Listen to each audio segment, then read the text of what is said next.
ඒ භාග්‍යවත් වූ අරහත් වූ සම්මා සම්බුදුරජාණන් වහන්සේට අපගේ নমස්කාරය වේවා. නමෝ බුද්දාය. මේ කාල සීමාවේ හැම තැනකම මාතෘකාව තරුණයා. යෞවන වයසේ පසුවන ඔබ.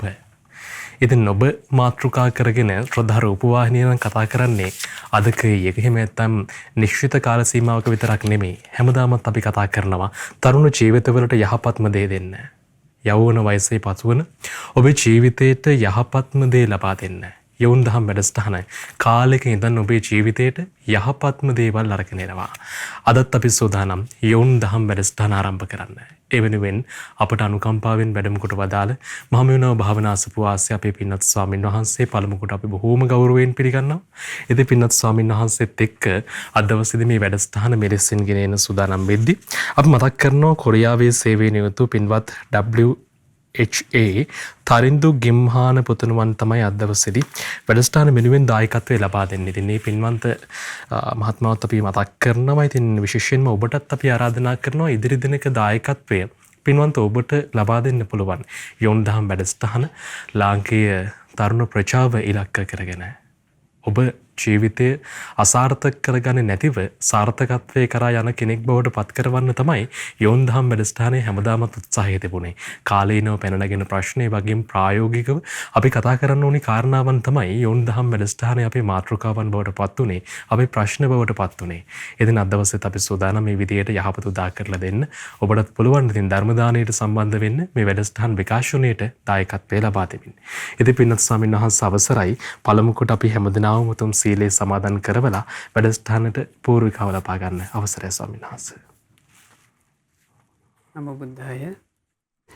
පළමුවෙන් අපි සිල් සමාදන් වීම පිණිස තෙරුවන් සරණ යමු. කියන්න මා සමගම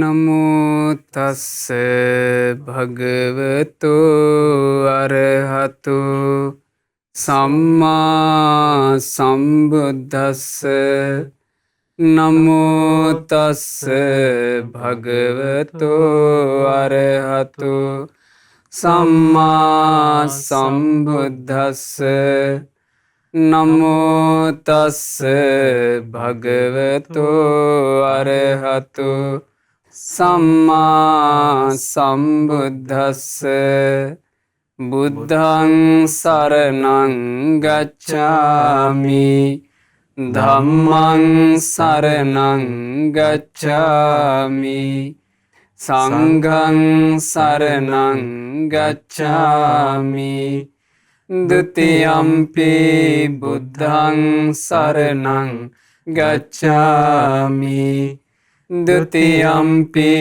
ධම්මං සරණං ගච්ඡාමි ဒ ුතියම්පි සංඝං සරණං ගච්ඡාමි තතියම්පි බුද්ධං සරණං ගච්ඡාමි තතියම්පි ධම්මං සරණං ගච්ඡාමි තතියම්පි සංඝං සරණං ගච්ඡාමි සාදු සාදු සාදු.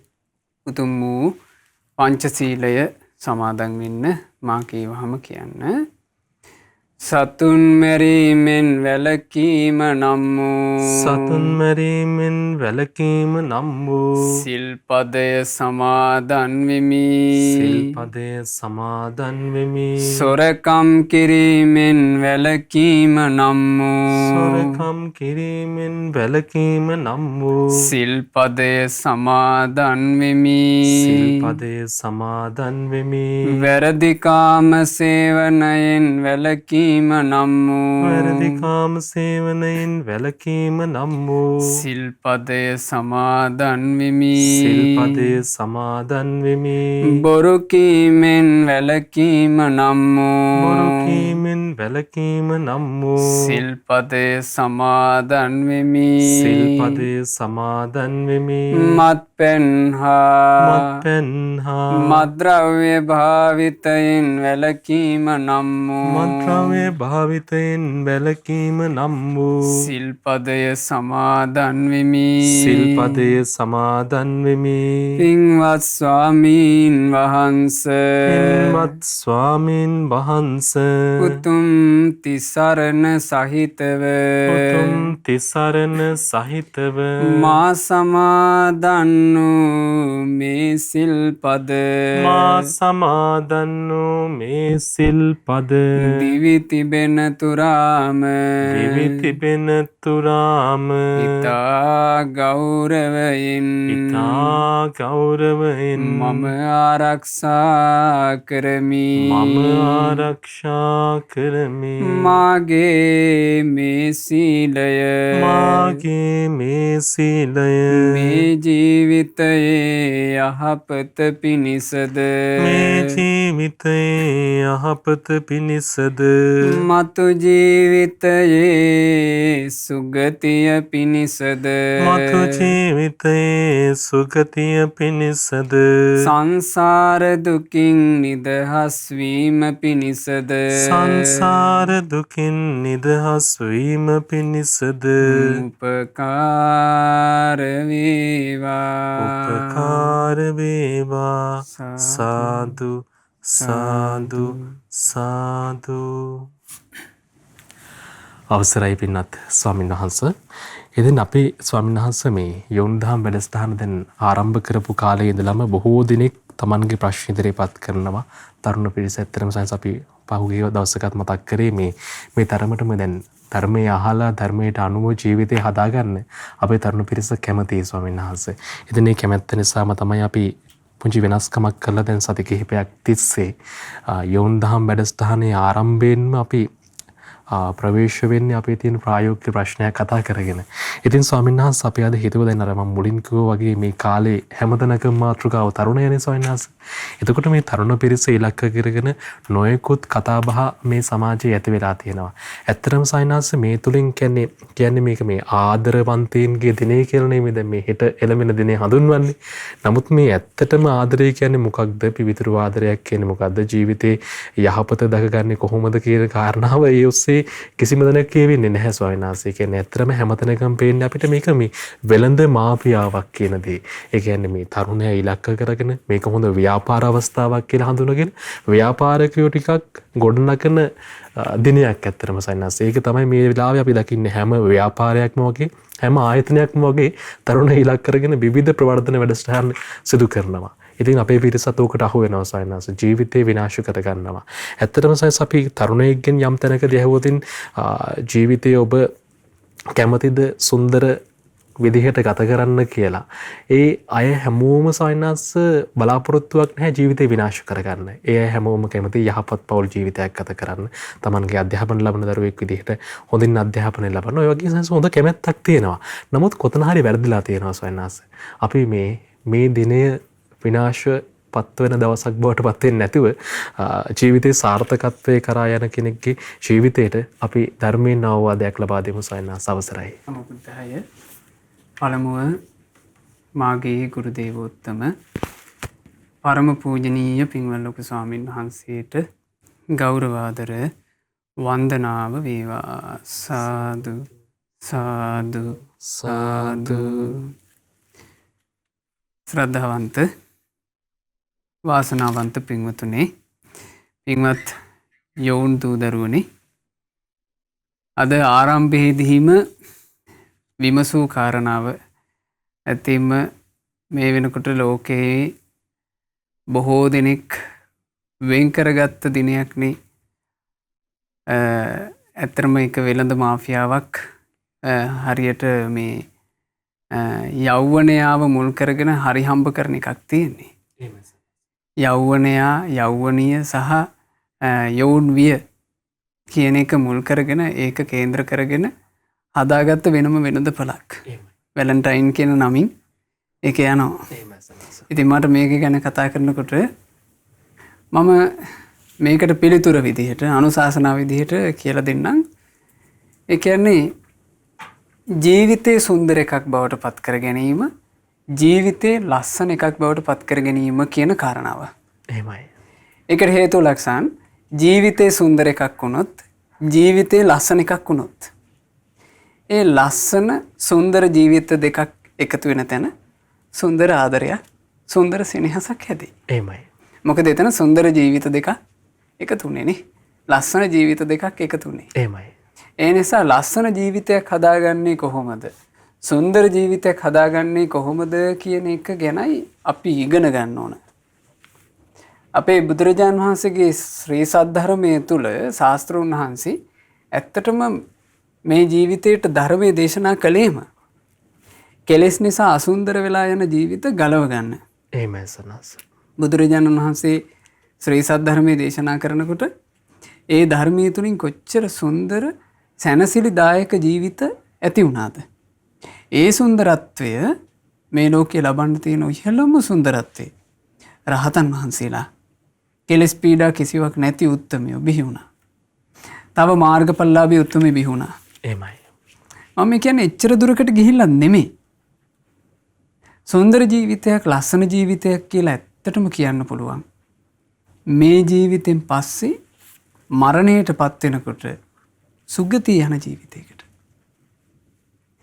මේ ජීවිතේ යම් මොහොතක පණකෙන්ද අහිමි වෙද්දී ඒ පණකෙන්ද අහිමි වෙන කෙනා මෙතනින් මැරිලා වෙන තැනකට යනවානේ. එහෙමයි සනස. ඒ යනකොට සුගති උපතක් ලබා දෙන්න පුළුවන් නම් එයා ජීවත් වෙලා හිටපු පිළිවෙලට ඒ ජීවිතේ ලක්ෂණ සුන්දර නැද්ද? ඒක තමයි සුන්දර. ඒක තමයි ලස්සන ජීවිතේ. ඒ නිසා ඒ බඳු සුන්දර ජීවිතයක්, ඒ බඳු ලස්සන ජීවිතයක් අපි ඇති කරගෙන තිබුණොත් ආන් හිම ලස්සන සුන්දර ජීවිත තියෙන දෙන්නේ එකතු වෙලා ඒ අය සෙනෙහසින් බැඳෙන ආදරේ ඇත්තටම ලස්සන ආදරයක්. ඒක සුන්දර ආදරයක්. එහෙමයි. එහෙම නැතුව දැන් වර්තමානයේ ඔය දින වෙන් කරගෙන ආදරය ගැන කතා කරන්නේ. ඇත්තම ලක්ෂණ වර්තමානයේ ආදරය කියන වචනේ ආදරය කියන වචنين කතා කරන්නේ හැබැයිවටම මේ ආදරය කියන වචනේ නිර්වචනේ නෙමෙයි. එහෙමයි සනස. දැන් ආදරය කියලා වැඩිපුර කතා කරන්නේ ඇවිස්සිල්ලක් ගැනයි. රාගය ගැනයි. එහෙමයි. ආදරය කියන වචනේ තමයි ඒකට දාන්නේ. ආදරය කියන වචනේ දැම්මට එතන සම්පූර්ණයෙන්ම මේ මාතෘකාව වෙලා තියෙන්නේ ඇවිස්සිල්ල සහ රාගය. සරාගී බව. එහෙමයි සනස. ඒක තමයි දැන් අපි මාධ්‍ය ක්‍රමේ වුණත් දකින්නවනේ. දැන් වැලන්ටයින් ඩේ කියලා දාන යම්තාක් දේවල් තියෙනවද? ඒ තුල ඉස්මතු කරලා පෙන්නන්නේ ඇවිස්සිල්ලක්. රාගයක්. අන්න එහෙම දෙයක් තමයි වර්තමානයේ ආදරය කියන එකේ නිර්වචනයේ බවට පත් වෙලා තියෙන්නේ. මේක හරි අවාසනාවක්. ඒ කියන්නේ එතකොට මේ අපි තෝර බේර ගන්න ඕන දැන් ඒක එහෙම කිව්වහම කෙනෙකුට හිතෙන්න පුළුවන් දැන් ආදරයේ ඇවිස්සිල්ල මේ ආදරය සහ රාගය කියන මේ දෙක අතරේ ඇති පරස්පරය මොකක්ද කියලා. ඒ දෙකේ තියෙන වෙනස මොකක්ද කියලා නේ. රාගය කියන කාරණේ ගත්තාම ඔබ හොඳට තේරුම් ගන්න මේ කියන දේ. රාගය කියලා කියන්නේ ඒ රාගය කියන දේ තුල හිරියොතප් කියන ධර්ම නැහැ. හැබැයි ආදරය කියන තැන හිරියොතප් කියන ධර්ම තියෙනවා. රාගයේ තියෙන තැන ඒ රාගය තුල හිරියොතප් කියන ධර්ම නැති නිසා මෛත්‍රිය, කරුණාව ආදී දේවල් පිහිටන්නේ නැහැ. ඊළඟට රාගී හිතක් ඇතුලේ තියෙන්නේ තමන්ව තෘප්තියට පත් කර ගැනීමේ මහා පිස්සුවක් විතරයි. එහෙමයි සනස. තෘප්තියක් ඉලක්ක කරගෙනයි රාගය කියන එක සම්පූර්ණයෙන්ම තියෙන්නේ. හැබැයි ආදරය කියන එක හිරියොතප් සහිත එකක්. ඊළඟට ඒ ආදරය ඇතුලේ නිදහසේ මිනිස්සුෙකුට ලතෙත්ව කල්පනා කරන්න පුළුවන් ගුණ. ඒ කියන්නේ මෛත්‍රිය, කරුණාව, මුදිතාව, ඊළඟට උපේක්ෂා සහගත බව, ඊළඟට ඉවසීම, මේ වගේ දේවල් ගොඩාක් තියෙනවා ආදරය කියන එක තියෙන තැන. එහෙමයි සනස. ඒ නිසාම ලක්ෂණ බුද්ධ දේශනාව ඇතුලේ තියෙනවා යම් ස්ත්‍රී පුරුෂ දෙන්නෙක් අඹසැමියෝ විදිහට එකතු වෙලා දැන් මූලිකව සප්ත භාර්යා සූත්‍රවල එහෙම තියෙනවා ස්ත්‍රියාවක් බිරිඳක් විදිහට ස්වාමි පුරුෂයා ළඟට ගියාට පස්සේ ඇය ඒ ස්වාමි පුරුෂයාට හැබෑවටම ආදරයෙන් ලෙන්ගතුව ස්වාමි පුරුෂයාත් එක්ක ජීවිත කාලය ගත කළොත් ස්වාමි පුරුෂයා උදෙසා බිරිඳක් විදිහට වෙන්න ඕන යුතුයකම වගකීම අත්නහැර කරොත් එහෙම ඒ කියන්නේ හරියට මම මේ සරලව කියනවනම් හරි බිරිඳක් බවට පත් වුණොත් ඇය මරණින් මත්තේ සුගතිය යනවා කියනවා. එහෙමයි. එහෙම සිල් රැකලා දම්පැන් පූජා කරලා නෙවෙයි මේ. හරි බිරිඳක් බවට පත් වෙලා. හරියට බිරිඳක් විදිහට ඉඳලා. එහෙමයි සන්නස. එතකොට බිරිඳක් විදිහට ස්වාමියාගේ ස්වාමියාත් සමග කායිකව එකතු වෙන්නේ නැද්ද? කායික එකතු වෙනවා. හැබැයි ඒ එකතු වීම කියලා කියන්නේ අර පිස්සුව නෙවෙයි. එහෙමයි. ඒක හිරියොතප් ධර්ම සහිත එකක්. එහෙමයි. බුදුරජාණන් වහන්සේගේ දේශනාවේ තියෙනවා භාග්‍යතුන් වහන්සේ වදාලා මහණෙනි මේ ලෝකයේ පාලනය කරනු ලබන ශ්වේත ධර්ම, සුක්ඛ ධර්ම, එහෙමයි. යහපත් ධර්ම දෙක කියනවා හිරියොතප්. ඒ හිරියොතප් කියන දෙක මේ ලෝකේ පාලනය කරන තාක් මේ කිව්වේ පාලනය කරනවා කිව්වේ මේ ලෝකේ හිරියොතප් කියන දෙක තියෙන තාක් පැනවීම තියනවා කියනවා මේ අම්මා, මේ නැන්දා, මේ පුංචි අම්මා, මේ මගේ ස්වාමි, මේ මගේ ගුරුවරයාගේ භාර්යාව, මේ දියණිය, මේ සහෝදරිය, මේ ගරු කටයුතු කාන්තාව ආන්නේ පැනවීම තියනවා කියනවා හිරියොතප් තියෙන තැන. එහෙමයි සන්නස. හැබැයි හිරියොතප් කියන දෙක සිඳුනාට පස්සේ හිරියොතප් කියන ධර්ම දෙක ලෝකේ නැතුව ගියොත් එහෙම එතන නෑ කියනවා ලක්ෂාන්. මේ අම්මා, වැඩිහිටි කාන්තාව, නංගි එහෙම පැනවීම. හරියට ඌරෝ යම් විදිහට සම්භෝගයේ යෙදෙනවද? කුකුල්ලු හැසිරෙනවද? බල්ලෝ එකට සම්භෝගයේ යෙදෙනවද? ඒ වගේ මේ මිනිස්සයා හැසිරෙන්න පටන් ගන්නවා කියනවා. මේ වැලන්ටයින් කිය බැඳගෙන යන්න ලැහැත්ති ආන්නේ පැත්තටයි. එහෙමයි. එතකොට මේකේදී හොඳට අපි මේ ගැන බරපතලට කල්පනා කළ යුතුයි ඇත්තටම සමාජයක් විදිහට. මොකද පරිහානිය කරා අපි යනකොට අපි යෞවන පරපුර වෙනුවෙන් තරුණයන් වෙනුවෙන් මේ ඇවිස්සිල්ල ඇති කරොත් එහෙම ඒ තරුණයෝ තමයි අනාගත සමාජයේ අනාගත ලෝකයේ බාර ගන්න ටිකෙන් ටිකනේ. එතකොට ඒ බඳු අය නම් අනාගත ලෝකයේ බාරගන්නේ හිරියොතප් සිඳගත්ත Tamanට ඕන විදිහට හිතුමනාපි ජීවත් වෙච්ච පිරිසක් නම් මේ ලෝකෙට දියුණුවක් තියෙයිද? එතනින් පස්සේ ජීවත් වෙන සම්පූර්ණ සමාජ වපසරියම සම්පූර්ණයෙන්ම පරිහානිය කරා යනවා. ඒ නිසා මෙන්න මේ නිසයි අපි ගොඩාක් මේ ගැන සැලකිලිමත් විය යුත්තේ. අඩු ගානේ මේ යන පුරුක් වලින් මේ යෞවනයෝ විදිහට අපි තරුණ වයසේ පුරුක් බවට පත් වෙලානේ. ඒ අයගේ හිත අවුස්සන්න තමයි මේ වැලන්ටයින් කියන එක මේ ඉස්මතු කර දෙන්නේ. එතකොට බහූතරයක් මේකට ඇවිස්සලා යනවා. අඩු ගානේ තමන්වත් ඒ ඇවිස්සිල්ලෙන් තමන්ගේ ජීවිතේ ගලව ගන්න. ඒ ගලවා ගත්තේ නැත්තම් වෙන විනාශ අපි දැන් බොහෝ කාලයක ඉඳන් අපි මේ අසපුවල ඉන්නකොට ලක්ෂාන් වාර්ෂිකව සාමාන්‍යයෙන් වැලන්ටයින් ඉවර වුණාට පස්සේ ඒ ප්‍රදේශවල පුංචි දරුවෝ අඬාගෙන වැළපීගෙන කතා කරන්න එනවා. ඇතැම් ප්‍රශ්න. ඒ ප්‍රශ්න ඇත්තටම ස්වාමීන් වහන්සේ නමක් ඉදිරියේ කියාගන්න බැරි තරම් ප්‍රශ්න. එහෙමයි. ඒගොල්ලෝ තමන්ගේ යහළු යෙහෙලියන් විසින් කරපු ඇවිස්සිල්ලට ඊට පස්සේ හැමෝම මෙහෙම කියනවනේ දැන්. හැමෝම 14 වෙනිදාට වැලන්ටයින් සමරනවා. ඇයි ඔයාට බැරි? ඇයි ඔයාට බැරි සමරන්න?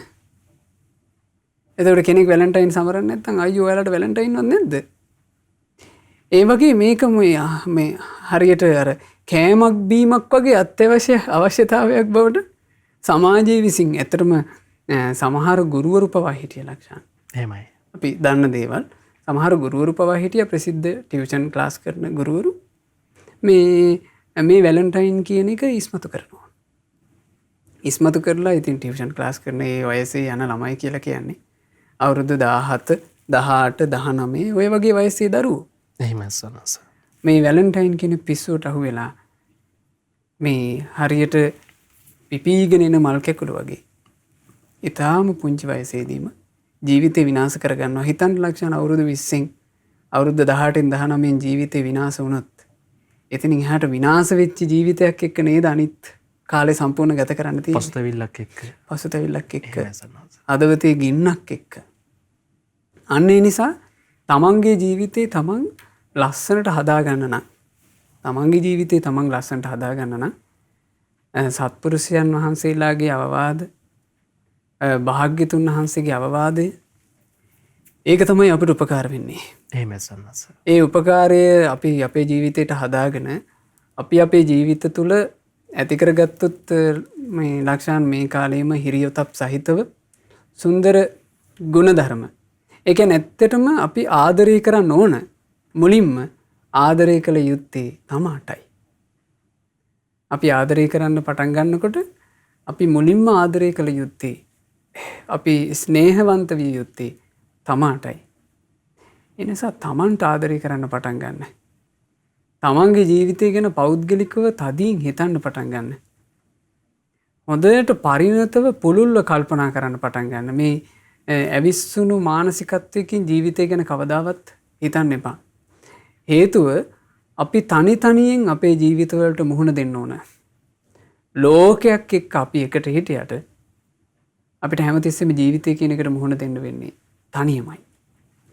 එතකොට මේ තනියම මුහුණ දෙන ජීවිතේ අපි වරද්ද ගත්තොත් ඒ වැරදුණු ජීවිතයටත් අපිට තනියම මුහුණ දෙන්න සිද්ධ වෙනවා. එහෙමයි. ඒක ගැන හොඳට අපි තේරුම් ගන්න ඕනනේ. ඒක ගැන තේරුම් ගන්න තරම් දියුණු මානසික මට්ටමක් මං හිතනවා තියෙන්න ඕන කෙනෙකුට. ඒක තේරුම් අරගෙන තමන්ගේ ජීවිතේ මේ හදාගන්න මහන්සි ගන්න යහපත් ගුණධර්ම සහිතව ගුණධර්ම සහිතව ජීවත් වෙන ජීවිතේ ඒ ගුණධර්ම හේතු කරගෙනම සම්පූර්ණයෙන්ම සැපයටපත් වෙනවා.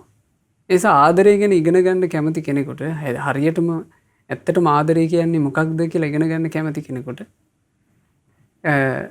අපි මේ යෝජනා කරනවා කියවන්න අරගෙන අපේ ගුරුදේවයන් වහන්සේ විසින් රචනා කරපු මේ පොත් වහන්සේ කියන්නේ ඇත්තටම වෙස්සන්තර ජාතකයේ ඒ ජාතක පොත් වහන්සේගේ අනුවාදය වෙස්සන්තර ජාතකයේ අනුවාදයේ සිරිමත් වෙසතුරුදාව. ඒ සිරිමත් වෙසතුරුදාව තුල ලක්ෂණ හරි ලස්සනට පැහැදිලිව විග්‍රහ වෙනවා. ඒ කියන්නේ එතන තියෙනවා ආදරය කියන එක හරි ලස්සනට. ඒ කියන්නේ දෙමව්පියන් දරුවන් කෙරෙහි තියෙන ආදරයේ සුන්දරත්වය. සැමියා බිරිඳ කෙරෙහි තියෙන ආදරයේ සුන්දරත්වය.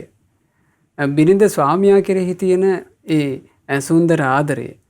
ඊළඟට දරුවෝ දෙමව්පියන් කෙරෙහි තියෙන ආදරයේ සුන්දරත්වය. ඊළඟට සහෝදර සහෝදරිය කෙරෙහි ඒ එකිනෙකා අතර තියෙන ආදරයේ සුන්දරත්වය. මේ සියල්ලම එකට කැටි වෙච්ච ජාතක කතාවක්. වෙස්සන්තර ජාතකයේ එහි අනුවාදය තාම සුන්දරයි සිරිමත් වෙසතුරුදාව. ඒ අරගෙන කියවන්න ආදරය ගැන ඉගෙන ගන්න. ඒ ඉගෙනගෙන මේ තමන්ගේ ජීවිත රැක ගන්න. මේ වැලන්ටයින් කියලා ඔබේ හැඟීම් අවුස්සන මේ ඇවිස්සිල්ලට අහු වෙන්න එපා.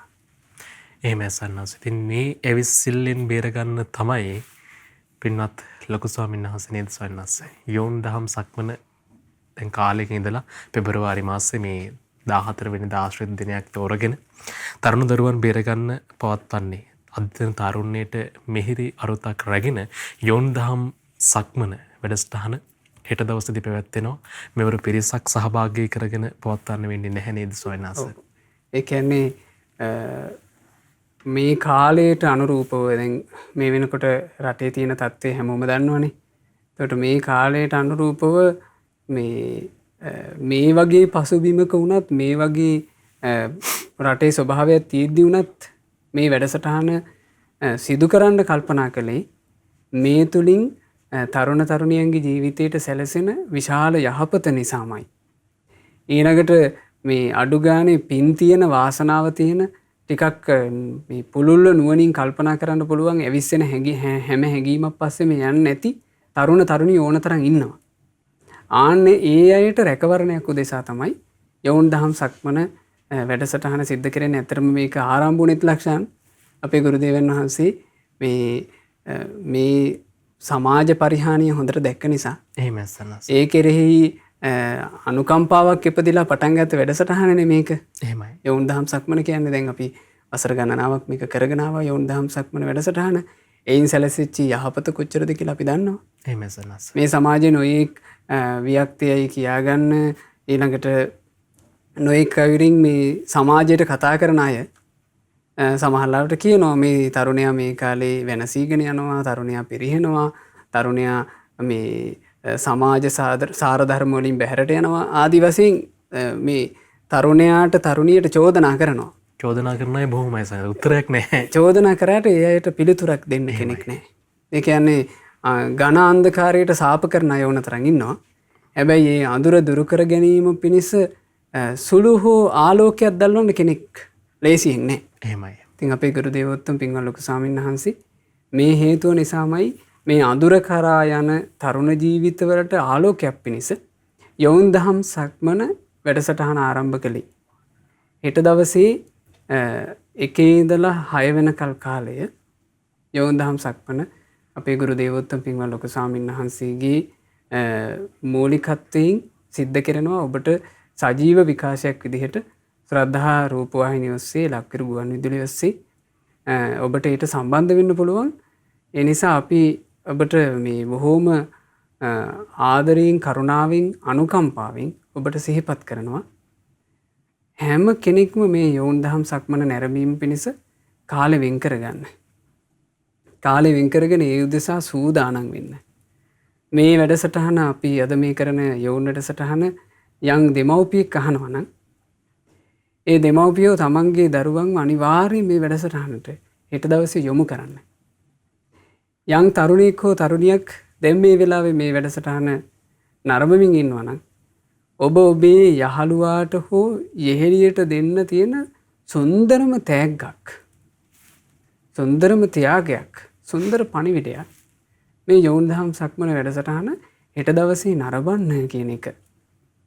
ඒ නිසා පුළුවන් තරම් මේ ප්‍රචාරණය කරවලා තව තවත් පිරිස සම්බන්ධ කරගන්න. ඒ පිරිස සම්බන්ධ කරගෙන ඔබත් අනිවාර්යයෙන්ම මේ වැඩසටහන නරඹන්න. ඇත්තෙම අපිට කියන්න පුළුවන්. ඒ කියන්නේ අපේ ජීවිතවල අපි එක තීරණ ගන්න ඕනේ. එහෙමයි සන්නස. ওই තීරණ ගැනීම ගන්න ගිහිල්ලානේ ලක්ෂණ ගොඩාක් ජීවිත මේ විනාශ වෙලත් යන්නේ මේ වැලන්ටයින් දවසට. එහෙමයි. ඒ කියන්නේ හිතට එන එකට අනුව ඔන්න තීරණයක් ගන්නවා. යාළුවෝ යෙහෙළියෝ වටේ ඉඳගෙන ඒ අයත් මේකට කුලප්පු කරනවා. එහෙමයි. එතකොට තීරණයකට එනවා. එක නිමේෂයයි ඒ ගත්ත තීරණය නිසා ජීවිත කාලයක් විඳවන චරිතයක් බවට පත් වෙනවා. එහෙමයි. ඒ නිසා අපි ඔබට සිහිපත් කරනවා තීරණයක් ගන්න. හෙට දවසේ 1 ඉඳලා 6 වෙනකල් යොවුන් දහම් සක්මන වැඩසටහන නරඹනවා කියලා. ඒක ඔබ ඔබේ ජීවිතේ ගන්න සුන්දරම තීරණයක් බවට පත් වෙයි. මොකද ඒකෙන් මුළු ජීවිතේම සැපවත් කරගන්න, ජීවිතයට විශේෂ හැරවුම් ලක්ෂයක් බවට පත් කරගන්න හැකියාවක් ලැබෙයි. එහෙම සනස. ඉතින් අපි ඊයේ දවසෙත් ගුවන්විදුලියේ වැඩසටහනක් එක්ක මේ කාරණාව කතා කරා. පින්නත් ස්වාමීන් වහන්සේ දීර්ඝව මේ පිළිබඳව ඔබට විස්තර කියලා දුන්නා. ඉතින් අපි ඔබට ආරාධනා කරන්නේ අනිවාර්යෙන්ම ඔබේ යහළුවන්, ඔබේ සමවයසින්න මිතුරන්වත් මේ කටයුත්තට සම්බන්ධ කරගන්න. ඉතින් YouTube ඔස්සේ වගේම Facebook ඔස්සේත් ඔබට වැඩසටහන් නරඹන්න පුළුවන්. විශේෂයෙන් මතක් කරනවා මේ වෙලාවේ යම්කිසි විදිහකින් අහගෙන ඉන්නවා නම් ඔබ නරඹනවා නම් Facebook පිටුව ඇති ලක්ෂ ගාණක් පිරිස, දහස් ගාණක් පිරිස ඉන්න. ඉතින් Tamanගේ ගෙනුමින් Tamanගේ පිටුවෙන් මේ වැඩසටහන ෂෙයා කරලා Tamanගේ ඉන්න ග්‍රාහකයන් පිරිසටත් මේ වැඩසටහන නරඹන්න අවස්ථාව ලබා දෙන්න. ඉතින් ඒක මේ වෙලාවේ ඔබ කරන යුතුයකමක්. මොකද ස්වාමීන් වහන්සේ දැන් මේ කාලේ ඇත්තටම මේක අවශ්‍ය කාලයක් නේද? කියන්නේ කොහෙන්වත් ධර්මයක් අහන්න පිරිසක් විදිහට එකතු වෙලා එහෙම අවස්ථා අඩුයි. පින්නත් ස්වාමීන් වහන්සේ නමක් හොයාගෙන ගිහිල්ලා තමන්ගේ හිතේ තියෙන ප්‍රශ්න කියන අවස්ථා අඩුයි. ඉතින් මේ වගේ තත්ත්වයක් එක්ක ස්වාමීන් වහන්සේ මේක දුෂ්කර අවස්ථාවක්. නමුත් අත්‍යවශ්‍ය අවස්ථාවක්. මේ වගේ වැඩසටහනක් මේ සමාජයට අවශ්‍යයි මේ වෙලාවේ.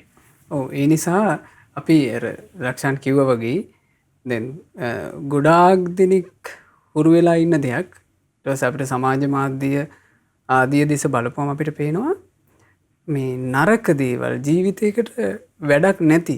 එහෙමයි. ජීවිතයට මහා ප්‍රයෝජනයක් නැති සමහරවිට එක්කෝ මේ ලාමක ආස්වාදයකින් අවසන් වෙන දෙයක්. එක්කෝ නිකන් හිනහා වෙලාම ඉවර වෙලා යන දෙයක්. ඒ වගේ දේවල් හරිම වේගෙන් ප්‍රචාරණය වෙලා යනවා. වේගෙන් පැතිරලා යනවා. ඒවා හැම එකම වැළඳ ගන්නවා. තරුණයෙකුට හෝ තරුණියකට එහෙම එකක් දකින්න ලැබුණාම එයා අනිත් යාළුවෝ හැමෝටම මේ හරි ෂෝක් එකක්, හරි ෂෝක් එකක් කියලා අරක ඔක්කොම මේ දානවා. එහෙම සන්නස. ඒක නිකන් මේ උණු කැවුම් වගේ හැම තැනම පැතිරලා යනවා.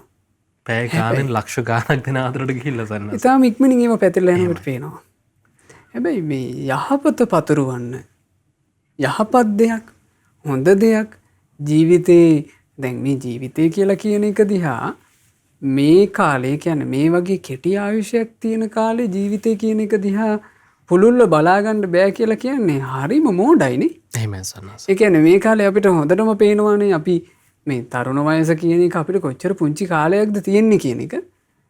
ඒක නිකන් අය අමුතුවෙන් මේ ධර්මාසනයක ඉඳලා බණට කියන එකක් අහගෙන මහා ගැඹුරට හිතලා තේරුම් ගන්න ඕන එකක් නෙමෙයිනේ. එහෙමයි සන්නස. ඒත් පැහැදිලිව පේනවනේ පොඩි කාලයයි තරුණකම තියෙන්නේ ඊට පස්සේ නාකි වෙලා යනවා. පැහැදිලිව ප්‍රකටව පේන්න තියෙනවනේ. මොකද ඔක්කොම සම්පූර්ණ කාලේ හිටියත් අවුරුදු 70 75නේ. එහෙමයි. ඒ නිසා පොඩි කාලේ අපිට මේ ජීවිතේ තියෙන්නේ කියන එක තරුණියක් සහ බුද්ධිමත් කෙනෙක් විදිහට මං හිතනවා ඔබට හිතා ගන්න පුළුවන්. ඒ නිසා ඒ ගැන විශේෂයෙන් සැලකිලිමත් වෙන්න. සැලකිලිමත් වෙලා තමන්ගේ ජීවිතේ මේ තමන්ගේ ජීවිතේ නිකන් අර ආපහු හැරිලා බලනකොට සතුටු වෙන්න පුළුවන් දෙයක් විදිහට ඔබට තියේවි. මේ යහපත් දෙයක් අන් අයට බෙදා දීම. යහපත් දෙයක් බෙදා දෙන්න. ඉතින් ඒකට ඔබේ සමාජ මාධ්‍ය තුල තියෙන Facebook පිටුව ඔබේ අනිකුත් ඊට පස්සේ WhatsApp වගේ ඒවා පාවිච්චි කරන්න පුළුවන් ඔබට. මේ හෙට දවසේ මෙහෙම යහපත් දෙයක් තියෙනවා. මේ යහපත් දෙයට ගොනු වෙන්න මමත් මේක බලනවා. අපිට එහෙම අඬ ගහ ගන්න පුළුවන් නේ. මාත් මේක නරඹනවා. අනිවාර්යෙන් ඔයගොල්ලොත් ඇවිල්ලා මේක නරඹන්න කියන එක. ඒකෙදි අර සමහර අය බෙලහීනයි. විශේෂයෙන් තරුණයෝ බෙලහීනයි. තරුණයෝ නිකන් මේ හිතනවා මේ වගේ එකක් මගේ යාළුවෝ තලයට දැම්මොත් එහෙම නිකන් යාළුවෝ මං ගැන මේ පහත් කරලා හිතයි. මේ වගේ මොකද නිකන් අර ගොඩාක් අය කැමති මේ තරුණයෝ කැමති තමන්ගේ යාළුවෝ තලේ නිකන් අමුතු කෙනෙක් වෙන්නනේ. එහෙමයි. ඒක මම හිතන්නේ තේරෙනවා එහෙම කිව්වහමනේ. කියන්නේ අමුතු කෙනෙක් වෙන්නනේ යා කැමති. ඉතින් අර ඒ වගේ බොළඳ ඒවා ඉතින් අතහැරලා දාන්නනේ. එහෙමයි. ඒ වගේ බොළඳ දේවල් අතහැරලා දාලා විශේෂයෙන් තරුණයන්ට මේක ගොඩාක් වටිනවා. තමන්ගේ ජීවිතේ හැඩගස්සව ගන්න තරුණයන්ට තරුණ කාලේ තියෙන ජවය පාවිච්චි කරන්න පුළුවන් තමන්ගේ ජීවිතේ යහපතට පෙරලා ගන්න. ඒ දෙසා යොන් දහම් සක්මන කියලා කියන්නේ ඔබට විශාල ආශිර්වාදයක්. ඒ ආශිර්වාදය ඔබත් ලබා ගන්න. ඔබේ සහෘදයන් හිතවතුන් හැමදෙනාමත් ඒ ආශිර්වාදයට එකතු කරගන්න. එහෙමයි සන්නස. ඉතින් අපි ඔබටත් ආරාධනා කරනවා නැවතත් හෙට හවස 1 ඉඳලා හවස 6 වෙනකම් මේ පැය 5 අනිවාර්යෙන්ම වෙන් කරලා තියාගන්න. අම්මා තාත්තා දුවට පුතාට කොහේ කොතන හිටියත් දුරකථන ඇමතුමක් දැන් දීලා මතක් කරන්න. මේ වැඩසටහන බලන්න හෙට කියලා. හෙට වැඩ රාජකාරිය ඇති. නමුත් මේ දේවල් අතරේ මේ වෙනුවෙන් කාලය වෙන් කරගන්න කියලා අපි ඔබට නැවතත් සිහිපත් කරනවා. ඉතින් ඔබට පුළුවන් අදත් යෝන් දහම් සක්මනට සූදානම් වෙන්න. ඉතින් ඔබේ පණිවිඩ ඔබේ හිතවතුන්ට මේ කාරණාවන් යොමු කරන්න. ඒ අතර යෝන් දහම් වැඩසටහන අතරේ ඔබට ප්‍රශ්න ඉදිරිපත් කරන්නත් අවස්ථාව තියෙනවා. ඔබේ තියෙන ප්‍රශ්න අපිට කියන්න. ඔබේ තියෙන ප්‍රශ්න අපිට යොමු කරන්න Facebook පිටුවට ගිහිල්ලා Facebook live එකට කමෙන්ට් එකක් විදිහට තාරුණ්‍යයේ ඔබට දැනෙන කාරණාවක් නැති විවිධ දේවල් ප්‍රායෝගිකව ඔබ අත්විඳින කාරණාවන් සමහරවිට ඔබ පොතක් කියවද්දී මෙතන ප්‍රශ්නයක් එනවා ඇත්තට මේක හරියද මේක මට ලොකු චකිතයක් තියෙනවා අන්න ඒ වගේ කාරණා අපිට ඉදිරිපත් කරන්න ධර්මය හා සම්බන්ධව එහෙම නැත්නම් ප්‍රායෝගික කාරණාවන් ඒ දේවල් වලට අපි පිළිතුරු ලබා දෙන්න සූදානම් වෙනත් ස්වාමීන් වහන්සේ කුෂාන් අපිට ප්‍රශ්නයක් යොමු කරලා තියෙනවා ශ්‍රද්ධානුසාරී සහ ධම්මානුසාරී වෙන්නේ කොහොමද? ශ්‍රද්ධානුසාරී සහ ධම්මානුසාරී කියන්නේ කාහටද? පහදා දෙන්න කියලා ස්වාමීන් වහන්සේ කුෂාන් අපින් ඉල්ලීමක් කරන්නේ අවසරයි. ශ්‍රද්ධානුසාරී ධම්මානුසාරී කියලා කියන්නේ ඒ ගැන තේරුම් ගන්න තියෙන්නේ ඒ කියන්නේ දැන් අපි ශ්‍රාවක සංගරුවන ගැන කියනකොට කියනවා ශ්‍රාවක සංගරුවන මේ අට්ඨපුරුෂ පුද්ගලයා කියලා. පුරුෂ පුද්ගලයෝ විදිහට ගත්තොත් 8 දෙනෙක් ඉන්නවා. එහෙමයි. ඒ 8 දෙනා කොහොමද අපි තෝර බේරගන්නේ? සෝතාපට්ටි මාර්ගයේ හික්මෙන ශ්‍රාවකයා. ඊළඟට සෝවාන් ශ්‍රාවකයා. සකදාගාමි මාර්ගයේ හික්මෙන ශ්‍රාවකයා, සකදාගාමි ශ්‍රාවකයා. අනාගාමි මාර්ගයේ හික්මෙන ශ්‍රාවකයා, අනාගාමි ශ්‍රාවකයා. අරහත් මාර්ගයේ හික්මෙන ශ්‍රාවකයා. ඊළඟට රහතන් වහන්සේ. ඔය තමයි ඒ ශ්‍රාවකයෝ 8 දෙනා. එහෙමයි. සද්ධානුසාරී ධම්මානුසාරී කියන ශ්‍රාවකයෝ දෙදෙනාම අයත් වෙන්නේ සෝතාපන්න මාර්ගයේ හික්මෙන කියන ගණයට. යම් කෙනෙක් සද්ධානුසාරීද යම් කෙනෙක් ධම්මානුසාරීද ඒ දෙදෙනාම අයත් වෙන්නේ මේ සෝතාපට්ටි මාර්ගයේ හික්මෙන ශ්‍රාවකයෝ විදිහට. එහෙමයි. එතකොට ඒක වරදවා ගන්න හොඳ නෑ. දැන් ඒ කියන්නේ ඒක මෙහෙම නෙමෙයි. ඒ කියන්නේ සද්ධානුසාරී වෙලා ධම්මානුසාරී වෙලා සෝවාන් වෙනවා කියලා එකක් නෙවෙයි තියෙන්නේ. ඒ දහම් පොතේ තියෙන්නේ ධර්මය කියවනකොට ධර්මය අහනකොට ඒ ධර්මයේ තුළට පැමිණෙන ශ්‍රාවකයා මේ ශ්‍රද්ධා ඉන්ද්‍රිය වැඩි නම් දැන් ඉන්ද්‍රිය ධර්ම පහක් තියෙනෝනේ. එහෙමයි. සද්ධා විරිය සති සමාධි ප්‍රඥා. ඒතර ශ්‍රද්ධා ඉන්ද්‍රියෙන් බලවත් වෙන ශ්‍රාවකයා ඒ ශ්‍රද්ධා ඉන්ද්‍රිය මුල් කරගෙන ධර්ම මාර්ගය දියුණු කරනවා. ඒ ශ්‍රද්ධා ඉන්ද්‍රිය මුල් කරගෙන දියුණු කරන කෙනාට එයාට කියනවා සද්ධානුසාරී. එයා සද්ධා ඉන්ද්‍රිය මුල් කරගෙන තමයි ධර්ම මාර්ගය විශේෂයෙන් දියුණු කරගන්නේ, ශාස්ත්‍රඥ වහන්සේ ගැන පැහැදිලි ඇති කරගන්නේ. ඒ තුලින් එයා සෝවාන් ඵලය සාක්ෂාත් කරනවා. එහෙමයි. ධම්මානුසාරී කෙනාට මුල් වෙන්නේ ප්‍රඥා ඉන්ද්‍රිය කියනවා. ප්‍රඥා ඉන්ද්‍රිය මුල් වෙලා එයා ධර්ම මාර්ගය දියුණු කරනවා. ඒ ප්‍රඥා ඉන්ද්‍රිය මුල් වෙලා ධර්ම මාර්ගය දියුණු කරන කෙනා ඒ පැත්තෙන් සෝතාපන්න ඵලය සාක්ෂාත් කරනවා. එහෙමයි. ඒක කියන්නේ එහෙම තමයි තේරුම් ගන්න. එහෙමයි. ඉතින් ඔබටත් මේ වගේ යම් ප්‍රශ්න ඉදිරිපත් කරන්න පුළුවන්. ඔබට තියෙන ප්‍රශ්න ශ්‍රද්ධා TV Facebook පිටුවට ගිහිල්ලා ඔබට කරන්න තියෙන්නේ Facebook live එකට ප්‍රශ්නය සටහන් කරන එක. දීපිනත් ස්වාමීන් වහන්සේ තවත් ප්‍රශ්න කිහිපයක් තියෙනවා අපිට ලැබුණු. ඒ අතරින් මේ ප්‍රශ්නේ තෝරගන්නේ අපෙන් අහනවා පින්වත් ස්වාමීන් වහන්සේ නමාමි බුද්ධං ගුණසාගරන්තන් ගාථාවෙන් විස්තර කරන භාවනාවන් 4ක් පිළිබඳව විස්තර කර දෙන්න කියලා කියනවා සන්න සේවන් කාරණාවක් සටහන් වෙනවද? එතන භාවනා 4ක් ගැන විස්තරයක් නෙමෙයි තියෙන්නේ. එතන මේ නමාමි බුද්ධං ගුණසාගරන්තං සත්තා සදා හොන්තු සුඛී හවේරා කායෝ ජීවිච්චෝ සකලෝදු ගන්ධෝ මේ ගාථාරත් නෙවෙයි නේද? එතකොට ඒකේ ඇත්තට මේක සදහැසිත මුල් කරගෙන මේ භාග්‍යතුන් වහන්සේ වන්දනා කිරීම පිණිස සාමාන්‍යයෙන් යෙදුණු ගාථාවක්. ඒකේ ඉතින් බුද්ධානුස්සතිය තමයි සීකරන්න තියෙන්නේ.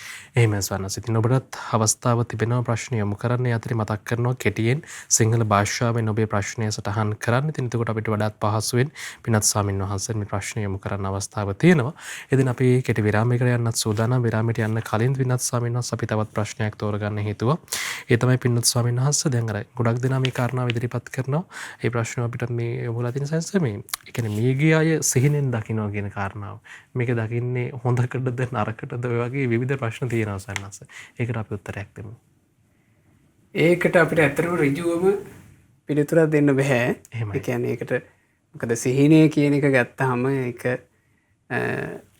අපිට ඍජු පිළිතුරක් දෙන්න පුළුවන් දෙයක් නෙමෙයි. එහෙමයි සන්නස. ඒ කියන්නේ මියගිය කෙනෙක් සිහිනෙන් පෙනීම කියන එක ලක්ෂණේ මියගිය කෙනා සම්බන්ධයෙන් හිතේ තියෙන ඇල්ම සෙනෙහස නිසා වෙන්නත් පුළුවන්. දැන් අපි සාමාන්‍යයෙන් අපිට සිහින පේනවනේ එහෙම.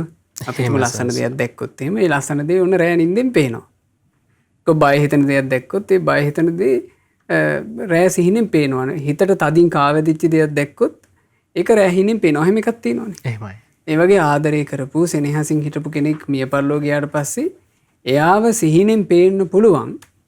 අර තියෙන මේ අර හිතේ තියෙන සෙනෙහසට ආදරයට. ඒක එකක්. ඒ නිසා මේ කෙනෙක් හීනෙන් පෙවුනා කියලා එපමණකින් අමුතුවෙන් තීරණයකට එළඹෙන්න අවශ්‍ය නෑ මේ ඇයි මට මේ හීනෙන් පෙවුනේ කියලා. හැබැයි සමහර ලාවට මෙහෙම පැත්තකුත් තියෙනවා. අපි හිතමු කෙනෙක් මිය පරලෝ ගිහිල්ලා ඒ දුගති ලෝකයක ඉපදුනොත් එහෙම ඒ දුගති ලෝකයට ඉපදිලා මේ තමන්ගේ ජීවත් වෙන ඥාතින්ගෙන් උපකාර බලාපොරොත්තු වෙනවා නම් ඒ උපකාර බලාපොරොත්තු වෙනකොට සමහරවිට ඒ උපකාරී ඉල්ලාගෙන ඒමත් මේ සිහිනයක් පෙනීමක් විදිහට සිද්ධ වෙන්න පුළුවන්. සමහරවිට පේනවා නම් ඔන්න කණ්ඩ නැතුව වගේ ඉන්නවා එක්ක මොනවා හරි ඉල්ලනවා වගේ දෙයක්. එහෙමයි. අන්න ඒ වගේ වෙලාවක ඉතින් එහෙම හීනයක් දැක්කොත් එහෙම ඒ ඥාතිය වෙනුවෙන් දම්පැන් ආදිය පූජා කරලා ඒ ඥාතියාගේ නමින් පින්පෙත් අනුමෝදන් කිරීම සුදුසුයි. ඉතින් ඒක අර හැම වෙලෙම එහෙම කියන්න බෑ. හීන කියන එකක් ඉතින් අර සමහරලාවට මේ තමන්ගේ තිබුණ බන්ධනය නිසා බැඳීම නිසා හීනයක් පේන්න පුළුවන්. එහෙම නැත්නම් අර වගේ මේ කරුණක් මූලික කරගෙන හීනයක් පේන්නත් පුළුවන්. එහෙම සන්නස. තවත් ප්‍රශ්නයක් තියෙන පිණිස සයනස මේ ප්‍රශ්නය අපිට යොමු කරලා තියෙන්නේ හිරාන් ගුණරත්න හනෝ පින්නත් සමිනස මට අනෙක් අය සමග කතා කිරීමේදී ඔවුන් පහත් කර කතා කිරීමේ පුරුද්දක් තියෙනවා. මේ නවත්වා ගන්නේ කොහොමද? ඒක හරි නරක පුරුද්දක්.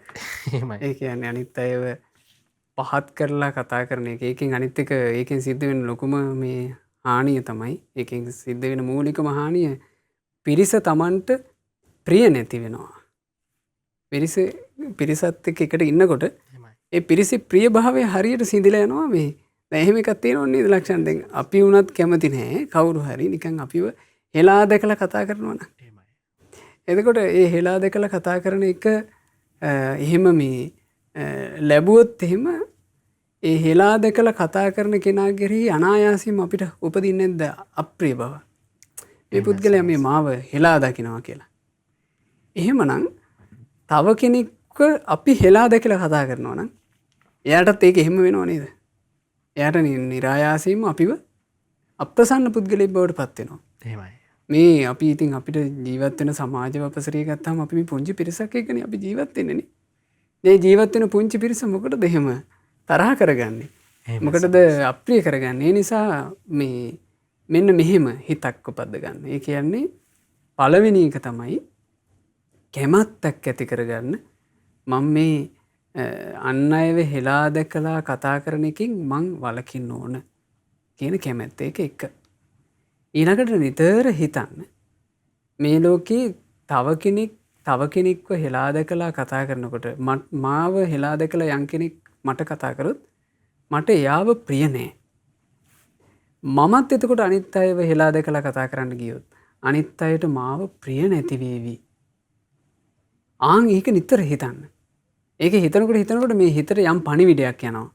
මේ මම එහෙම හෙලා දැකලා කතා කරන්න හොඳ නෑ කියලා. ඒක තව එක ක්‍රමයක්. ඊළඟ එක තමයි හිතට හැමතිස්සෙම පණිවිඩයක් දෙන්න උත්සාහවත් වෙන්න. අනිත් අයව හෙලා දැකලා කතා කරාට මට කමක් නැහැ. හැබැයි මම නම් තව කෙනෙක්ව හෙලා දැකලා කතා කරන්නේ නැහැ.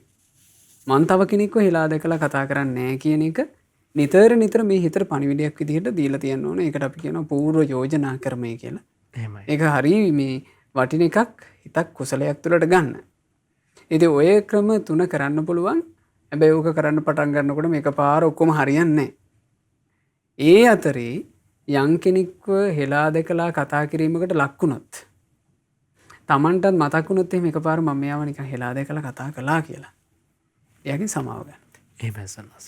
එයාගෙන් සමාව ගන්නවා කියලා කියන්නේ අර නිකන් අර වැඳලා එහෙම පිළිවෙලක් නෙවෙයි මම කියන්නේ. ඒ කියන්නේ මේ අනේ මට මේ ගානක් නැතුව මට එකපාර මේ ඔයව පහත් කරලා කතා කරුණා. මේ මට සමාව වෙන්න ඒක එච්චර හිතට ගන්න එපා. කියලා ඒක ඉක්මනින් එයාගේ අර අප්‍රිය භාවය නැති වෙන විදිහට කටයුතු කරන්න. ඕක ටික කාලයක් කරනකොට ඔබට එය හදාගන්න පුළුවන්. එහෙම සස්. එහෙම ඒ කාරණාව වෙනවා කියලා පිළිගත් එකත් වටනවා නේද සස්? පිළිගැනීම ඒක ඇත්තටම බුද්ධ ශාසනය ඇතුලේ මේ බුද්ධ ශාසනය මේක සම්බුද්ධ ශාසනය තුළ විතරයි ලක්ෂණ තියෙන්නේ. එහෙමයි. ඒ කියන්නේ මිනිස්සෙකුගේ වැරදි හදා ගැනීමේ හැකියාව. කෙනෙකුට වැරද්දක් සිද්ධ වුණාට පස්සේ සාමාන්‍ය සමාජය බලන්න වැරදි වුණාට පස්සේ වැරද්දට තියෙන්නේ ගැරහීම දඬුවම් කිරීම විතරයි. වෙන විකල්ප නැහැ. එහෙමයි. වැරදි වුණාට පස්සේ සාමාන්‍ය සමාජයේ වැරද හදනවා කියන එකට තියෙන්නේ ගරහනවා දඬුවම් කරනවා. ওই ටික විතරයි. එහෙමයි සන්නස. එයාට යලි නිවැරදි තැනට එන්නේ කොහොමද කියලා මේ උපකාරයක් සාමාන්‍ය සමාජ ක්‍රමය තුල නැහැ. එහෙමයි. එයා ඊට පස්සේ වැරදිකාරීක්ය කියන එකෙන් හංවඩු ගහනවා. එයා මේ වැරද්ද කරපු එකා මේ කියලා හංවඩු ගහනවා. එයා මේ වැරද්දෙන් ගොඩ එන්න එයාට අතදීමක් කියන එකක් ලේසියෙන් සාමාන්‍ය සමාජය තුල දකින්න ලැබෙන එකක් නෙමෙයි. නමුත් බුද්ධ ශාසනය ඇතුලේ බලන්න මේ දහස් ගණන් මිනි මරමර හිටපු අය මේ බුද්ධ ශාසනය ඇතුලේ තමන්ගේ ජීවිතය සම්පූර්ණයෙන් හදාගත්තා. ඊළඟට වෛශ්‍යාව රාගය අවුස්සගෙන මේ පුරුෂයෝ ගොඩාක් එක්ක සරාගීව හැසිරිච්ච අය. ඒ අඩුපාඩු ඔක්කොම හදාගෙන එයාලා සුවපත් වුණා. මාන්නෙන් හිටපු අය හිටියා. දැන් මානත් හද්ද කියලා එහෙම හිටියා. එහෙමයි සන්නස. තද මාන්නක්කාර කෙනෙක්. බුදුරජාණන් වහන්සේගේ ධර්මයේ තුලට ඇවිල්ලා ඒ අඩුපාඩු ඔක්කොම හදාගෙන සුවපත් වුණා. එනිසා බුද්ධ ශාසනය ඇතුලේ මේ වැරදි අඩුපාඩු ඔක්කොම අපිට හදා ගන්න පුළුවන්. ඒ නිසා තමයි කලාතුරකින් බුද්ධ ශාසනයක් මුණ ගැහිම කියන එක කෙනෙකුට ෂණ සම්පත්තිය කියලා කියන්නේ. ජීවිතේ සම්පූර්ණයෙන් සුවපත් කරගන්න අවකාශය. ඒ නිසා මේ බුද්ධ ශාසනය තුලේ වැරැද්ද ලෙස දැකීම කියන එක හරියට වර්ණනා කරනවා. ඇතැම් වෙලාවට ලක්ෂණ ඕන්න භික්ෂුවක් වැරදි කරලා දැන් මේවා ජාතක පොත් වහන්සේලා තුල තියෙනවනේ ජාතක කතාවේ. එහෙමයි සන්නස. ඔන්න භික්ෂුවක් වැරද්දක් කරනවා. වැරද්ද කරාට පස්සේ ඊළඟට මේ සූත්‍ර පිටකේ සූත්‍ර දේශනා තුලත් මේවා තියෙනවා. එහෙමයි. භික්ෂුවක් වැරද්දක් කරලා ඒ භික්ෂුවව අනිත් ස්වාමීන් වහන්සේලා එකතු කරන් එනවා මේ භික්ෂුව මේ වැරද්ද කළා කියලා බුදුරජාණන් වහන්සේ ළඟට. එකතු කරන් ආවම භාග්‍යතුන් වහන්සේ අහනවා භික්ෂුව මේ කියන වැරද්ද ඔබ කරාද? එතකොට මේ භික්ෂුව කියනවා අනේ ස්වාමීනි එහෙමයි මං ඒ වැරද්ද කළා. මං ඒක වැරද්දක් විදියට පිළිගන්නවා. බුදුරජාණන් වහන්සේ වදාරනවා භික්ෂුව ඔබට යහපතක් මේ බුද්ධ ශාසනය තුලේ යමෙක් වැරද්ද විදිහට පිළිගන්නවා නම් ඒක අභිවෘද්ධියක්. එහෙමයි. ඒ කියන්නේ තමන් මේක තමන්ගේ දෝෂයක් තමන්ගේ වැරද්දක් කියලා පිළිගන්නවා කියන එකම ඒ ජීවිතේට තියෙන විශාල යහපතක්. මොකද වැරද්ද හරියට අඳුනගත්තට පස්සේ කියන වල අඳුනගත්තොන්නේ ලක්ෂණ නොවැටි ඉන්න පුළුවන්. එහෙමයි සන්නස. වල අඳුනගන්න බැරි වුණොත් එහෙම ඒ වල අඳුනගන්න බැරි වෙන තාක් එයාට තියෙන අනතුරක් කොයි වෙලේ හරි වැටෙන්න පුළුවන්. කොයි වෙලේ හරි වැටෙන්න පුළුවන්. සමහර ඉන්නවා වලේ වැටිලා වල අස්සේ. නමුත් වගේ වගක් නැහැ වලේ ඉන්නේ කියලා. එහෙම ජීවිතයකට වඩා බොහොම වටිනවා වලක වැටිච්ච කෙනෙක් මම මේ වලේ ඉන්නේ කියලා අඳුනගන්න. මොකද වලේ ඉන්නේ කියලා අඳුනගත්තොත් එහෙම කෙනෙක් එයා චුට්ටක් හරි මහන්සි වෙනවා ගොඩ එන්න. එහෙමයි. ඉතින් ඔබටත් පුළුවන් ප්‍රශ්න ඉදිරිපත් කරන්න මේ වගේ මේ සාකච්ඡාව තුළින් අප බලාපොරොත්තු වෙන්නේ ඔබේ ජීවිතේ වලට වැටෙන්නේ නැතිව ඔබව හැමදාමත් හොඳ පාර යවන්න ඔබේ ජීවිතේ වරද්ද ගන්න නැතුව ඉස්සරහට යන්න මඟ කියන්න තමයි අපි පින්වන්ත මහා සංඝරත්නය අපි පින්වත් ස්වාමීන් වහන්සේලා නිරන්තරයෙන්ම අපිට අර්ථයෙන් ධර්මයෙන් අනුශාසනා කරන්නේ. ඉතින් අපි යෝන් දහම් වැඩසටහනේ තව දිනව පැයක් අපිට. ඉතින් අපි සූදානම් ඔබේ ගැටළු වලට අවස්ථාව ලබා දෙන්න. ඔබට කරන්න තියෙන්නේ ශ්‍රෝතා TV Facebook පිටුවට ගිහිල්ලා ඔබේ ප්‍රශ්නය කමෙන්ට් එකක් විදිහට සටහන් කරන එක. අපි විරාමයකට ගිහින් එන්නම්. රැඳෙන්න අපිත් එක්කම.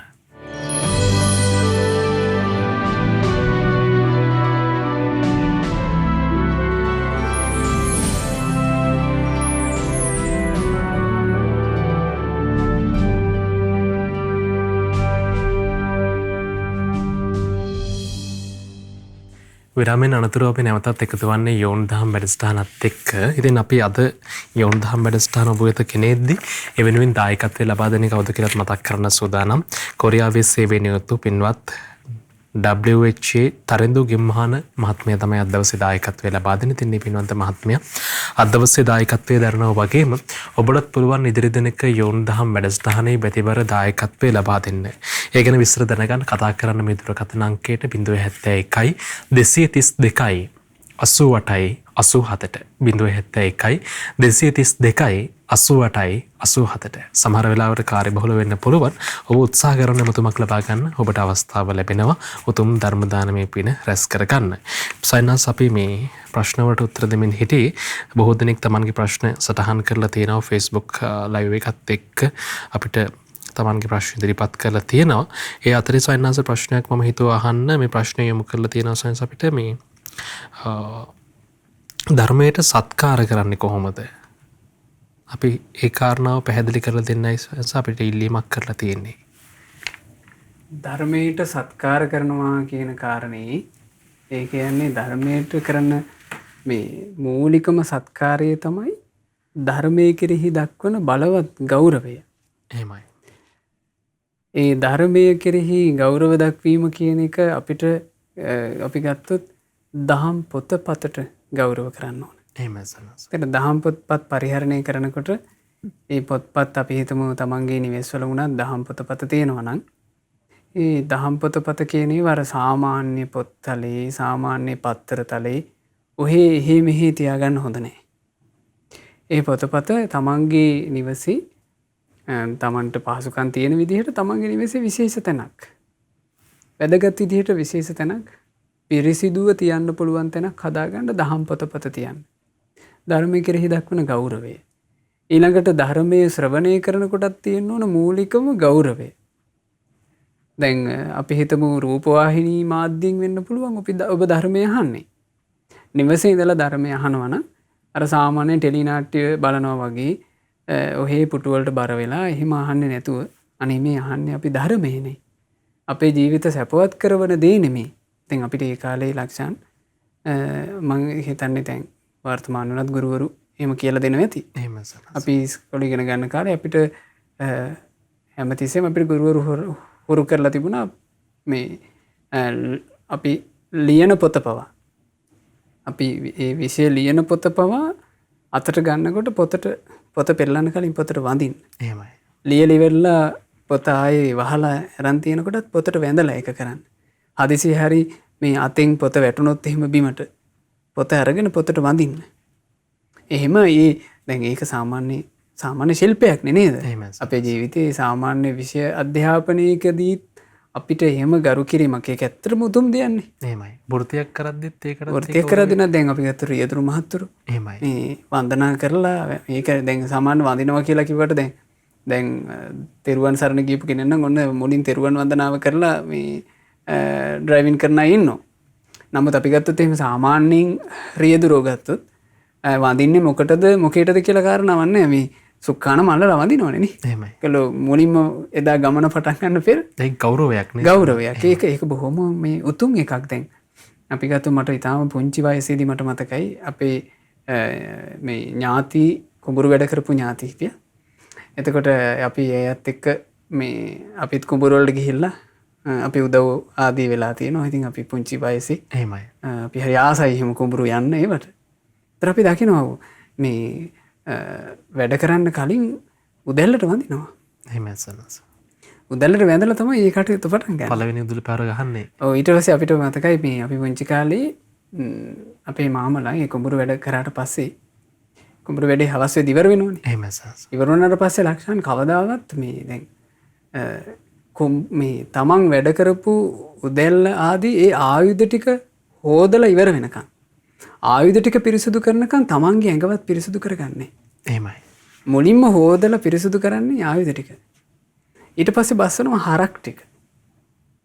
දැන් හරකුන්ගෙන් වැඩ කරාන හරක් බස්සනවා. දැන් තමන් නාකියා ගන්න කලින් කරන්නේ හරකුන්ව බස්සලා හරකුන්ව හොදට හොදලා කරලා ඒ හරකුන්ට මේ විවේක ගන්න පුළුවන් තැනකට දාලා තමයි තමන්ගේ කටයුත්ත කරන්නේ. එහෙමයි. මොකද එතනින් තමයි තමන්ට ජීවත් වෙන්න බත උපන්දලා දෙන්නේ. තමන්ට ජීවත් වෙන්න ජීවිකාව ඒක එතනින් තමයි ධනෙ උපන්දලා දෙන්නේ. එතකොට මේ ගුණවත් මිනිස්සෙක් එතෙන්ට ගරු කරනවා. එතෙන්ටත් එසේ ගරු කළ යුතු නම් සංසාර ගමනකින් නිදහස් වෙන්න උදව් කරන. ජීවිතේ සම්පූර්ණයෙන්ම මේ සුවපත් කරගන්න උදව් කරන ධර්මයට කෙනෙක් කෙසේ ගරු කර යුතුද නේ? එහෙමයි සර්. එහෙම තමයි ඒ ගැන හිතන්න ඕනේ. ඒ නිසා ධර්මයේ ශ්‍රවණය කරනකොටත් බොහොම ධර්ම ගෞරවයෙන් යුක්තව ධර්මයේ ශ්‍රවණය කරන්න. ධර්ම ගෞරවයට ගොඩාක් හානි වෙන තැනක්. දේශකයන් වහන්සේලා කෙරෙහි තියෙන අගෞරවය. මේක වර්තමානයේ නම් ගොඩාක් තියෙන එක. ඒක අසත්පුරුෂයෝ විසින් නිර්මාණය කරපු එකක්. මේ සමාජයේ ඉතින් ඒවට ග්‍රහණය වෙච්ච අය හරියට පවපුරව ගන්නවා. මේ දේශකයන් වහන්සේලා කෙරෙහි අගෞරවයට පත් වෙන මට මතකයි ගිය වතාවේ යෝන් දහම් වැඩසටහනේදී ප්‍රශ්නයක් පවා ඇහුවා. දැන් සාමින් වහන්සේලා ධර්ම කතාව කරනකොට ඇතැමු මෙහෙම චෝදනා කරනවලු මේ පොත බලාගෙන බණ කියනවා අය, පොත බලාගෙන පොතේ තියෙන දේ ගිරව් වගේ කියනවා අය, මේ ඔහොම බණ කියන එක නවත්තලා මේ තමන් මාර්ගඵල උපද්දගෙන එහෙම බණ කියන්ටය කියලා. එතකොට එතන තියෙනවනේ කොච්චර මේ දේශකයන් වහන්සේලාව හෙලා දැකලා කතා කිරීමක්. එතකොට එතෙන්න හිතක් පිරිහෙනවා කියලා කියන්නේ කොච්චර අභාග්‍යයක්ද නේ? එතෙන්ද හිතක් පරිහානියට පත් වෙනවා කියලා කියන්නේ විශාල අභාග්‍යයක්. ඒ නිසා දේශකයන් වහන්සේලා කෙරෙහි තියෙන ගෞරවයත් මොකද ඒ කාලේ ලක්ෂණ ඇතැම් වෙලාවට ශාස්ත්‍රුන් වහන්සේ බුදුරජාණන් වහන්සේ වැඩම කරනවා. දැන් ජේතවනාරාමයේ හැම ඕන තරම් සිදුවීම් තියෙනවා. බුදුරජාණන් වහන්සේ භික්ෂූන්ට දහම් කතා කිරීම පිණිස ජේතවනාරාමේ ධම්සභා මණ්ඩපයට වඩිනවා. වඩිද්දි භාග්‍යතුන් වහන්සේට ඇහෙනවා ඇතුලේ කතාවක්. ඒතර බුදුරජාණන් වහන්සේ නිහඬව විමසනවා මොකක්ද මේ කතාව? අනිත් භික්ෂුන් මොකක් හරි ධර්ම කාරණාවක් කතා වෙනවා. එක භික්ෂුවක් අනිත් භික්ෂුන්ට ධර්ම කාරණාවක් පැහැදිලි කරනවා. ඒතර ශාස්ත්‍රුන් වහන්සේ ඒ දහම් කතාව පැයක් හෝ වේවා දෙකක් හෝ වේවා දීර්ඝ කාලයක් තියනවාද? ඒ දහම් කතාව අවසන් වෙනකන් බුදුරජාණන් වහන්සේ වඩින්නේ නැහැ කියනවා. ඇයි වඩින්නේ නැත්තේ? ඒ වැඩම කිරීම නිසා මේ භික්ෂූන්ගේ ධර්ම කතාවට හානි නොවේවා. ශාස්ත්‍රුන් වහන්සේ තුල තිබුණු ධර්ම ගෞරවය. ශාස්ත්‍රුන් වහන්සේ තුල ඉබඳු ධර්ම ගෞරවයක් තිබුණා නම් තමන් වහන්සේ විසින්ම දේශනා කරපු ධර්මය මේ ඉගෙනගෙන ඒ ධර්මයේ උපුටාගෙන භික්ෂූන් දහම් කතා කරනකොට ශාස්ත්‍රුන් වහන්සේ එසේ ධර්මයට ගරු කළා නම් ශ්‍රාවකයෝ ලෙස අපි කෙසේ ධර්මයට ගරු කළ යුතුයිද? ධර්ම ගෞරවය හොඳට ඇති කරගන්න ධර්ම ගෞරවය තුලින්මයි ධර්මයට ගරු සත්කාර කිරීම තුලින්මයි අපිට මේ ධර්මයෙන් යම් හෝ පිළිසරණක් සුළු හෝ පිළිසරණක් සුළු හෝ පිහිටක් සලසා ගන්නට හැකියාව ලැබෙන්නේ.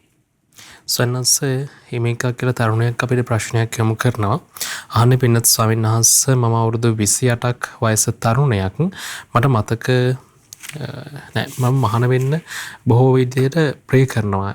මට කැමැත්තක් තියෙනවා පැවිදි ජීවිතේට වරින් වර එය පැවසුවත් දෙමාපියන් විරුද්ධ වෙනවා. මම මේ නිසා බොහොම පීඩාවෙන් ඉන්නේ. මම මොකක්ද කරන්න ඕනි කියලා සයන්ස් අපින් අහලා තියෙන්නේ. සාමාන්‍යයෙන් පැවිදි වීමේ ආසාව කියන්නේ මේ ගිහි ජීවිතය අත්හැරීමේ ආසාව කෙනෙකුගේ හිතේ ධර්ම ඉගෙන ගන්නකොට ඇති වෙන්න පුළුවන්. නමුත් යම් වෙලාවක දෙමව්පියෝ ඒවට විරුද්ධ වෙන්නේ දෙමව්පියන්ට එච්චර ඒ ධර්මයේ තුලින් ජීවිතය ගැන වැටහීමක් නැති නිසා සහ දෙමව්පියන්ගේ හිත තුළ අර දරුවන් කෙරෙහි තියෙන බලවත් ආදරයේ ස්නේහය නිසා. එනිසා මේ වගේ වෙලාවක එකක් අපි සිහිපත් කරන්න ඕනේ. දැන් ගෑනු ළමයෙක් විදිහට එහෙම යම් විදිහකට පැවිද්දට පත් වෙනවා නම් අර තමන් පැවිද්දට තියෙන ආසාව මුල් කරගෙනම ඉක්මනට හදිසි වෙලා කටයුතු කරන්න එපා. කියන්නේ මේ කාලේ අපි තේරුම් ගන්න ඕන. කාලේ තේරුම් අරගෙන හොඳට මේ හිතලා බලලා ඊට පස්සේ තමන් පැවිදි වෙන්න තීරණය කරන තැන ගැන හොඳට හොයලා බලලා එහෙම තමයි මේ කටයුතු කරන්නත් ඕන. ඒක විශේෂයෙන් හිතේ තියාගන්න. ඉතින් මෙහෙම කරන්න. තමන් මේ හොඳට නිවසේදී තෙරුවන් වන්දනා ආදී කරලා ඊළඟට දැන් ඔබට ඉස්සර වගේ මේ සෑය බෝධි වන්දනා කරන්න යන්න අවකාශ නැති නිසා ගෙදර ඉඳලාම මහා සෑරජානන් වහන්සේ ඊළඟට දැන් ඔන්න අපේ අඟුලිමාල මහා සෑරජානන් වහන්සේ තියෙනවා. නිවසේ ඉඳලම මහා සෑරජානන් වහන්සේ අඟුලිමාල සෑරජානන් වහන්සේ ආදී මේ සෑරජානන් වහන්සේලාට නිවසේදීම වන්දනා කරන්න. නිවසේදීම වන්දනා කරලා මේ තෙරුවන් වන්දනා ආදී කරලා නිරන්තරයෙන් දෙවිවරුන්ට පින්පෙත් අනුමෝදන් කරනකොට ඒ දෙවිවරුන්ට සිහිපත් කරන්න මම මේ වගේ මගේ ජීවිතේ තෙරුවන් සරණ ගියපු ශ්‍රාවිකාවක් විදිහට මම කැමතියි. මගේ හිතේ ආසාවක් තියෙනවා පැවිද්දට පත් වෙලා තවදුරටත් මගේ ජීවිතේට පින් කරගන්න. ඉතින් ඒ සඳහා යම් මේ පේන වේවා නොපෙනෙන වේවා බාධා තියෙනවා නම් මට ඒ බාධා දුරු කරගෙන මගේ ජීවිතේ මේ පින් රැස් වෙන වැඩපිළිවෙලට එළඹෙන්න දෙවිවරු සියලු උපකාරය මට සලසලා දෙන්න කියලා එහෙම කටයුතු කරන්න. ඉතින් එහෙම කටයුතු කරමින් ඉවසීමෙන් ඉන්න. ඒ තමන්ට ඒ සඳහා වෙන යම් හෝ සාංසාරික බලපෑමක් නැත්තම් තමන්ගේ මේ අපේක්ෂාව සඵල වේවි. එහෙම සන්නස්ස. තවත් ප්‍රශ්නයක් සටහන් කරලා තියෙනවා. සයනස්ස කියපු ආකාරයට වලක වැටලා සිටින කෙනාට පෙනෙන්නේ නැහැ. නමුත් අපිට පෙනෙනවා. ඉතින් අපි කොහොමද ඒකට උදව් කරන්න ඕන? වලක වැටලා ඉන්න කෙනාට වල ඇතුලේ ඉන්න කියන දේ තේරුම් ගන්න බෑ. නමුත් අපිට පේනවා ඔහු වලේ ඉන්නේ කියලා. ඒතර එහෙම කෙනාට අපි කොහොමද උදව් කරන්න කියලා යහන්නේ සයනස්ස. ඔව් ඉතින් සත්පුරුෂයෙක් ඇසුරට යොමු කරවන්න නේද? හැකි යම් හෝ විදිහකට යොමු කරවන්න. ඉතින් ඒකට ඔන්න හොඳ දෙයක්.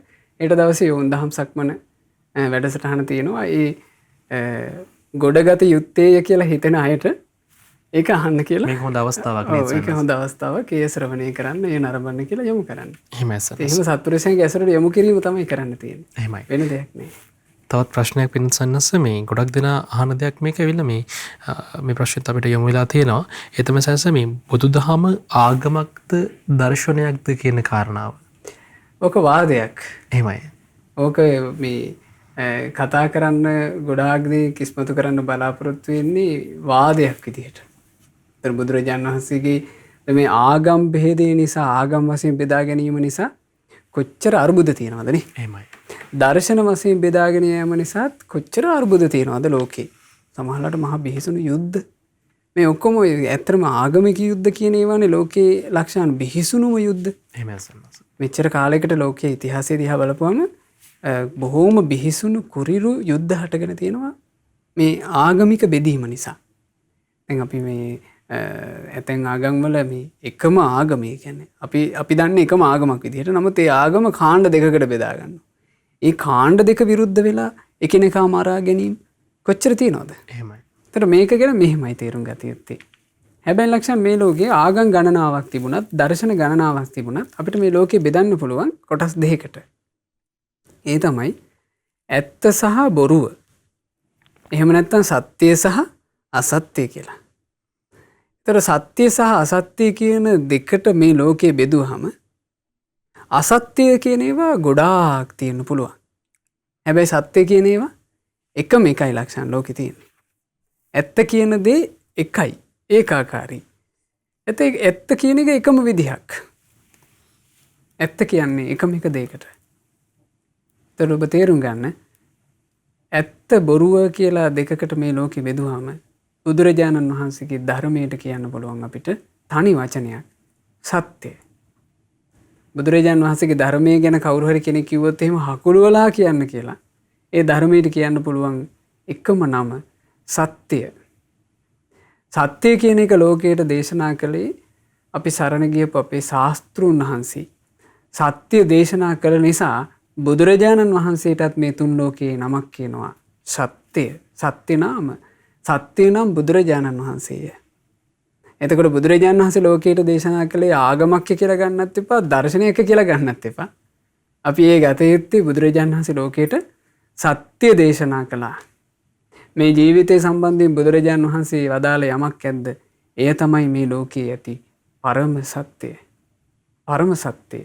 මේ ලෝකේ ඊටත් වඩා සත්‍යයක් ඇත්තේ නැත. ඒ නිසා මේ සාමාන්‍යයෙන් ඕනම ආගමික වටපිටාවක ඕනම සමාජීය වටපිටාවක ඉපදිච්චි නුවණ තියෙන කෙනෙක් අර ආගම් වශයෙන් බෙදෙන්නේ නැතුව ලක්ෂාන් මේ ධර්මය ඇහුවොත් එහෙම ඒ කෙනා ගාව නුවණක් තියෙනවා නම් ඒ කෙනාට මේ ධර්මයෙන් පුදුමාකාර පිටක් සලස ගන්න පුළුවන්. මේකද මේ ධර්මයේ සත්‍ය නිසා. ඒ නිසා ධර්මය ගැන තේරුම් ගන්න මේ ධර්මයේ යනු මේ ලෝකයේ ඇති සත්‍යයි කියලා. සත්‍යවාදී වූ දහම සත්‍යවාදී වූ බුදුරජාණන් වහන්සේමයි මේ ලෝකයට දේශනා කළ මේ උතුම් දහමින් පිළිසරණ ලබා දෙන්න තමයි අපි යෝන් දහම් වැඩසටහනෙන් ඒ වගේම යෝන් දහම් සක්මනෙන් හෙට උත්සාහ කරන්නේ. ඉතින් පිනත් ස්වාමීන් වහන්සේ අපිට තවත් ප්‍රශ්න ගණනාවක් ඉදිරිපත් වෙලා තියෙනවා.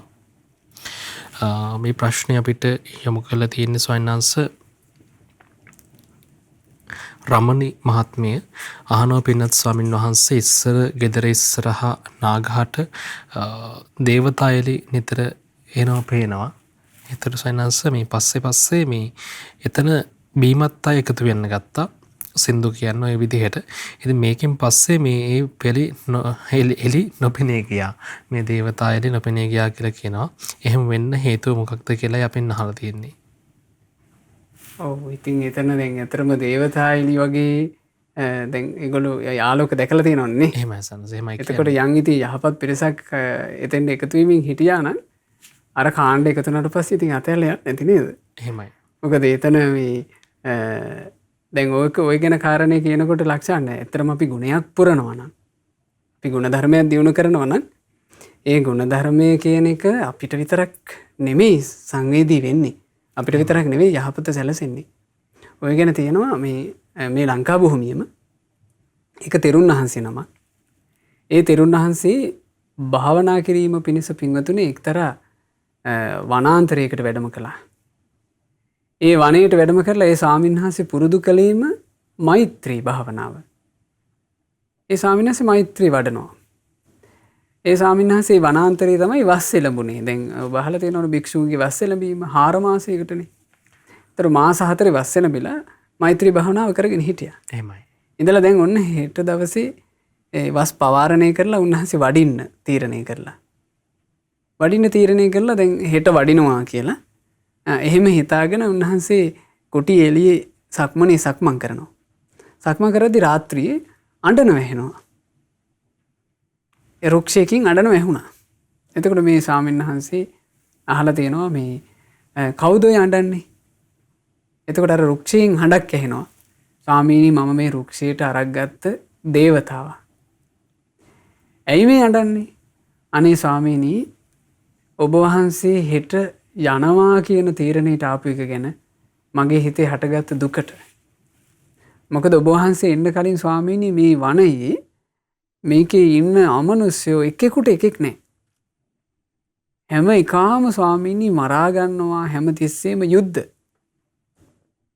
හැබැයි ඔබ වහන්සේ ඇවිල්ලා මේ වනයේට මේ මාස කීපය ඇතුලේ මෛත්‍රී භාවනාව කරනකොට ඔබ වහන්සේගේ මෙත්සිත නිසා මේ අමනුෂ්‍යයෝ ටික ඔක්කොම සමගි සම්පන්න වුණා. ඇවිස්සිලි නැතුව ගියා. ඔබ වහන්සේව ආදර්ශයට අරගෙන ඒ අයත් මේ ඇවිස්සෙන්නේ නැතුව හිටියා. දැන් ඔබ වහන්සේ හෙට වැඩියයින් පස්සේ මට හරි දුකයි ආයෙත් වතාවක් මේකුන් ඇවිස්සිලා රණ්ඩු දබර කරගන්න යයි. එතකොට මේ ස්වාමීන් වහන්සේ තීරණයකට ආවා එහෙනම් ඉතින් මේ දේවතාව මෙහෙම කියන එකේ මේ හැමෝටමත් යහපත සැලසෙන නිසා මම තව ටික කාලයක් ඉන්නවා. උන්වහන්සේ අවුරුද්දක් ඉඳලා ඊළඟ වස් වාසෙත් එළඹුණා. ඊළඟ වස් කාලය ඉවර වෙලා යන්න ලැහැත් වෙනකොටත් ඔය දෙවියා ඇඬුවා. ඒ වතාවෙත් හිටියේ අන්තිමේ කොහොම හරි ඒ ස්වාමීන් වහන්සේට එතනින් දෙවියා යන්න දුන්නෙම නැහැ. කොහොම හරි අඬ ඒ වනේම තියාගත්තා. අන්තිමේ උන්වහන්සේ රහතන් වහන්සේ නම බවට පත් වෙලා පිරිනොම් පෑවෙත් ඒ වනේමයි කියනවා. ඒ නිසා මේ අපි ගුණයක් පුරුදු කරනවා නම් ඒ ගුණධර්ම පුරුදු කරනකොට ඒ ගුණධර්ම පුරුදු කිරීමේ යහපත ගැන එහෙමත් හිතන්න. මම්මගේ ජීවිතයට පොඩ්ඩක් හරි ගුණයක් පුරුදු කරගන්න මහන්සි ගත්තොත් ඒකෙන් සැලසෙන යහපත මට විතරක් නෙවෙයි අවට අයට පවා ඒකේ යහපත සැලසෙනවා කියලා. ඉතින් එහෙම මේ අපි හොඳට තේරුම් අරගත්තොත් එහෙම මේ කාරණේ දැන් ඔය කියපු ප්‍රශ්නේදීත් අපිට ඒ කාරණේ තේරුම් ගන්න පුළුවන්. එහෙම තේරුම් ගන්න කෙනා උත්සාහවත් විය යුත්තේ ගුණධර්ම දියුණු කරන්න. ගුණධර්ම දියුණු කරන්න මහන්සි වුණා නම් ඒ ගුණධර්ම දියුණු කර ගැනීම ගැන ලක්ෂණ අපිට මෙහෙම තේරුම් ගන්න පුළුවන්. මේ ලෝකේ භාග්‍යතුන් වහන්සේ වදාලා ධාතු ස්වභාවය කියලා එකක් තියෙනවා. මේ ධාතු ස්වභාවය කියලා කියන්නේ හීන දේ හීන දේට සංසන්දනය වෙලා යනවා කියනවා එකතු වෙනවා. උසස් දේ උසස් දේට එකතු වෙනවා කියනවා. මේක ලෝකේ අතීතෙත් තිබුණා කියනවා. භාග්‍යතුන් වහන්සේ වදාලා මහණෙනි මේක අතීතෙත් තිබුණා. මේ වර්තමානෙත් තියෙනවා අනාගතෙත් ඕක තමයි කියනවා වෙන්නේ. එහෙමයි සබස්. බුදුරජාණන් වහන්සේ ඒ කාලේ ගිජ්ජකූටේ ඉද්දි දැන් ගිජ්ජකූට පර්වතයේ භාග්‍යතුන් වහන්සේ වැඩ ඉන්නවා. එහෙමයි. පහළ භික්ෂුන් වහන්සේලා සක්මන් කරමින් ඉන්නවා කියනවා මේ බොහොම මේ සැහැල්ලුවෙන් සක්මන් කරනවා. සාරිපුත්ත මහරහතන් වහන්සේත් එක්ක එක කොටසක්. මුගලන් මහරහතන් වහන්සේත් එක්ක තවත් කොටසක්. අපේ අනුරුද්ධ මහරහතන් වහන්සේත් එක්ක තවත් කොටසක් ආදි වශයෙන් දැන් මෙහිම සක්මන් කරනවා. ආනන්ද ස්වාමීන් වහන්සේත් එක්කත් කොටසක් හිටියා. එහෙමයි. දේවදත්තත් එක්ක තව කාණ්ඩයක් මෙහෙම ඇවිදිනවා. ඒතර බුදුරජාන් වහන්සේ අනිත් භික්ෂූන්ට පෙන්නනවා මේ පහළ සක්මන් කරන භික්ෂූන්ව. අහනවා මහණෙනි පෙනේද කියලා අහනවා. ඔය සාරිපුත්තත් එක්ක යම් පිරිසක් සක්මන් කරනවා නම් ඒ ඔක්කොමල ප්‍රඥාවන්තයෝ කියනවා. දැන් ප්‍රඥාවන්තයන්ගෙන් අග්‍ර සාරිපුත්ත මහ රහතන් වහන්සේනේ. ප්‍රඥාව ගානට සැසඳිලා ගියා. ඔය මොග්ගලන් මහ රහතන් වහන්සේත් එක්ක මොග්ගල්ලාණන් එක්ක යම් පිරිසක් සක්මන් කරනවාද ඔක්කොටම එ르දි තියනවා කියනවා. එතකොට ඒ එ르දිමත් බව සැසඳිලා ගියා. ඔය අනුරුද්ධයන් එක්ක යම් පිරිසක් සක්මන් කරනවාද ඔය ඔක්කොටම දිවස් තියනවා කිව්වා. ඒතර ඒ දිවස්ලාභීන් සංසන්දනය වෙලා ගියා. ඊළඟට ආනන්ද ස්වාමීන් වහන්සේත් එක්ක සක්මන් කරන මේ පිරිස පෙන්නලා කියනවා ඔය ආනන්දයන් එක්ක සක්මන් කරන සියලුම දෙනා හොඳ ධර්මදරයෝ කියනවා. ඔහොම භාග්‍යතුන් වහන්සේ දේශනා කරලා දේවදත්තත් පෙන්නවා. ඇහුවා මහන්නි පේනේද දේවදත්තය සක්මන් කරනවා. දේවදත්තත් එක්ක ඉන්න ඔක්කොමලා පවිටුයි කිව්වා. ඒතර පවිටු කෙනාට පවිටු කාණ්ඩේ සැසඳිලා ගියා. එහෙනම් අපි එකකින් ලොකු අර්ථයක් අපිට තේරුම් ගත්තකි. අපේ ගාව අයහපත් දේ තිබුණොත් අපි සැසඳිලා අපි පෑහිලා යන්නේ අයහපත් වෙනට. එහෙමයි සන්නස. අපි කැමති නම් සත්පුරුෂයෝ බවට පත් වෙන්න, අපි කැමති නම් ගුණවත් අය බවට පත් වෙන්න, අපි කැමති නම් ජීවිතේ මේ සුවපත් කරගත්ත උත්තමයන්ගේ කාණ්ඩයට වැටෙන්න. අපි කරන්න ඕන ටික හරි ගුණධර්මයන් දියුණු කරගන්න එක. එතකොට ඒකට අපේ ජීවිත සැසඳිලා යාවි. එහෙමයි සන්නස. ඉතින් ඔබටත් පුළුවන් ප්‍රශ්න යොමු කරන්න යොවුන් දහම් වැඩසටහනට. සන්නස ප්‍රශ්න කිහිපයක් තියෙනවා තවත් ඉදිරිපත් කරපු. ඒ ප්‍රශ්න අතරින් සන්නස මේ ප්‍රශ්න අපි තෝරගන්නේ පිනත් ස්වාමීන් වහන්සේ මම නිතරම ධර්මයේ ශ්‍රවණය කරනවා. මට සමහර දිනවල හේනෙන් සම්බුදුරජාණන් වහන්සේගේ ප්‍රතිමා වහන්සේලා ඒ වගේම සේරජාණන් වහන්සේලා බෝධීන් වහන්සේලා දකිනවා. මම වන්දනා කරනවා පේනවා. මම දරුවෙක් බලාපොරොත්තුෙන් ඉන්න අම්ම කෙනෙක්. එතකොට ස්වයන්ස මේ ගැන පහදා දෙන්න කියලායි කියන්නේ. ඔව් ඉතින් හීනකින් ඒ වගේ දේවල් පේනවා කියන එක නම් ඉතින් අනේක මේ ඒබඳු හීන සුන්දරයිනේ නේද? එහෙමයි සන්නස. ඒබඳු හීන පේනවා නම් ඉතින් ඒකේ මේ බිහිතියටපත් වෙන්න හෝ කලබල වෙන්න හෝ කාරණාවක් නැහැ. ඒක ඉතින් කොච්චර සැනසෙල්ලද හීනෙන් හරි ඒබඳු දේවල් පේනවා නම් ඒක ගැන කලබල වෙන්න දෙයක් නෑ. ඒ කියන්නේ දරුවෙක් ලැබෙන්න ඉන්න කාන්තාවක් කියලාද කිව්වේ? කියන්නේ ගැබ් අරගෙන නෑ දරුවෙක් බලාපොරොත්තු ඉන්න කෙනෙක්. එතකොට දරුවෙක් බලාපොරොත්තුෙන් ඉන්න කෙනෙක් නම් ඒ කියන්නේ එකෙන් යම් අදහස් කරනවා නම් දරුවෙක් බලාපොරොත්තුෙන් යමක් මොකක්ද කළ යුත්තේ කියන එකක් වගේ අදහස් කරනවද දන්නේ ප්‍රශ්නේ නේද? එහෙමත් නෙමෙයි සන්නස. කියන්නේ අර පේනන දේවල් අනුව යහපතක්ද අයහපතක්ද කියන කාරණා යහපතක්. නෑ ඒ වගේ හීන පේනවා නම් ඒක ජීවිතයට කිසිසේත් අයහපතක් නෙවෙයි. එහෙමයි සන්නස. තවත් ප්‍රශ්නයක් තියෙනවා පින්නත් ස්වාමීන් වහන්සේ. මේ ප්‍රශ්නේ අපිට යොමු කරලා තියෙන්නේ දිලාන් අහනවා සන්නස. මම පැවිදි වෙන්න කිහිප වතාවක් උත්සාහ කරා. ඒත් පැවිදි වෙන්න බැරි වුණා. පැවිදි වෙන්න දෙපාරක් විතර ගිහිල්ලා ඉඳලා ලෙඩමුණා. තවත් වරක මානසික පීඩාව ඇවිල්ලා පැවිදි වෙන්න තිබ්බ කැමැත්තක් නැති වුණා. මේකට විසඳුමක් තමයි අහන්නේ සන්නස. බුදුරජාණන් වහන්සේගේ ශ්‍රාවකෙක් වෙන්න උත්සාහ කරන්න. හැමතිස්සෙම අපි උත්සාහවත් විය යුත්තේ භාග්‍යතුන් වහන්සේගේ ශ්‍රාවකත්වය තුල ඉන්නයි. ඒකට අපි මේ ශ්‍රාවකත්වය තුල අපේ ජීවිතේ මේ කොහොම හරි මේ ජීවත් වෙන කාලේ පවත්ව ගන්න මහන්සි ගත්තොත් ඒක තමයි අපේ ජීවිතයට සලසා ගන්න යහපත. නෑ තැන් වෙලාවට ලක්ෂයන් අපි පැවිදි වෙන්න කැමති වුණාට ඊළඟට අපි අපේ ජීවිතේ මේ කෙනෙක් කැමති වෙන්න පුළුවන් පැවිද්දකට ගිහිල්ලා සිවුරක් පොරවගෙන එහෙම ජීවත් වෙන්න. එතකොට ඒ උතුම් ජීවිතයට එන්න කෙනෙකුට කර්ම බලපෑම තියෙන්න පුළුවන් නේ. එහෙමයි සන්නස. කර්ම බලපෑම එහෙන් තියෙනවා නම් ඊළඟට අපි සමහරවිට දැකලා තියෙනවා මේ දැන් මේ ජීවිතේ දෙමව්පියෝ පැවිදි වෙනවට කැමතියි. කිසි ප්‍රශ්නයක් නැතුව ඔන්න මහාන වෙන්න එනවා. එහෙමයි. මහාන වෙන්න ආවට පස්සේ මෙයාට තියෙනවා අමනුෂ්‍ය බලපෑම. ඒ අමනුෂ්‍ය බලපෑම තියෙන්නේ පෙර ජීවිතයක අම්මා තාත්තා හරි පෙර ජීවිතයක එක්ක අම්මා එක්ක තාත්තා මෙයාට බැඳිලා ඉන්නවා මේ මගේ දරුවා කියලා. එයා කැමති නැහැ මහාන වෙනවට. එතකොට එයා බාධා කරනවා. සමහරවිට ඒවා මේ දෙවිවරුන්ගෙන් වරන් අරගෙන ආදී ওই වගේ කරන ඒවා ඊට පස්සේ ওই බේරිල්ලකුත් ලේසි නෑ. ඉතින් මේ වගේ හරි මේ සංසාර ගමනක් නෙමේක. එහෙමයි සන්නස. මේ සංසාර ගමනේ හරියට මේ මහා ජරමර ගොඩක් තියෙනවා ඒ වගේ. ඉතින් ඒක කෙලවරක් කරන්න බෑ ওই ප්‍රශ්න ගැන කතා කරොත් එහෙම. ඒ නිසා හැමතිස්සෙම උත්සාහවත් වෙන්න ඕන අපි බුදුරජාණන් වහන්සේගේ ශ්‍රාවකත්වයේ තුල පිහිටලා වාසය කරන්න. අපි හිතමු කෙනෙකුට ඒ අභිලාෂයන් කරා යන්න බැරි වෙන විදිහට කර්මය හරස් වෙනවා කියලා. එතකොටත් එයා හේතු වෙන්න ඕනේ ශ්‍රාවකත්වයට. එහෙමයි. ඒ ශ්‍රාවකත්වයට හේතු වෙන්න ඕනේ අනේ මේ මගේ ශාස්ත්‍රුන් වහන්සේ මෙබඳු සංසාර ගමනක් ගැනනේ වදාළේ. මම මේ සංසාර ගමනේ මට ඉතා දුර්ලභ වූ බුද්ධ ශාසනය ලැබිලා මම මහාන වෙන්න ආසාව ඉන්නවා. මහාන වෙන්න බෑ. ඒකටත් මගේ කර්මේ බලපානවා. ඒකටත් මම මොන හරි ප්‍රශ්න එනවා. කොච්චර තුච්ඡද මේ සංසාරේ. මේ සංසාර ගමනින් නිදහස් වෙන්න මට බුදු සරණමයි තියෙන්නේ. දහම් සරණමයි, සංඝ සරණමයි. මම නම් මගේ මේ ජීවිතේ මං අත්හරිනවා. මං තෙරුවන් සරණට ජීවිතේ පූජා කරනවා කියලා. තෙරුවන් සරණ තුරම ශක්තිමත්ව පිහිටලා ඉන්න තියෙන්නේ.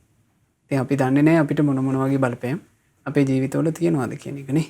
ඒ නිසා තෙරුවන් සරණ තුලම හොඳ ශක්තිමත් ශ්‍රාවකත්වයක් හදාගන්න කියලා තමයි සිහිපත් කරන්න තියෙන්නේ.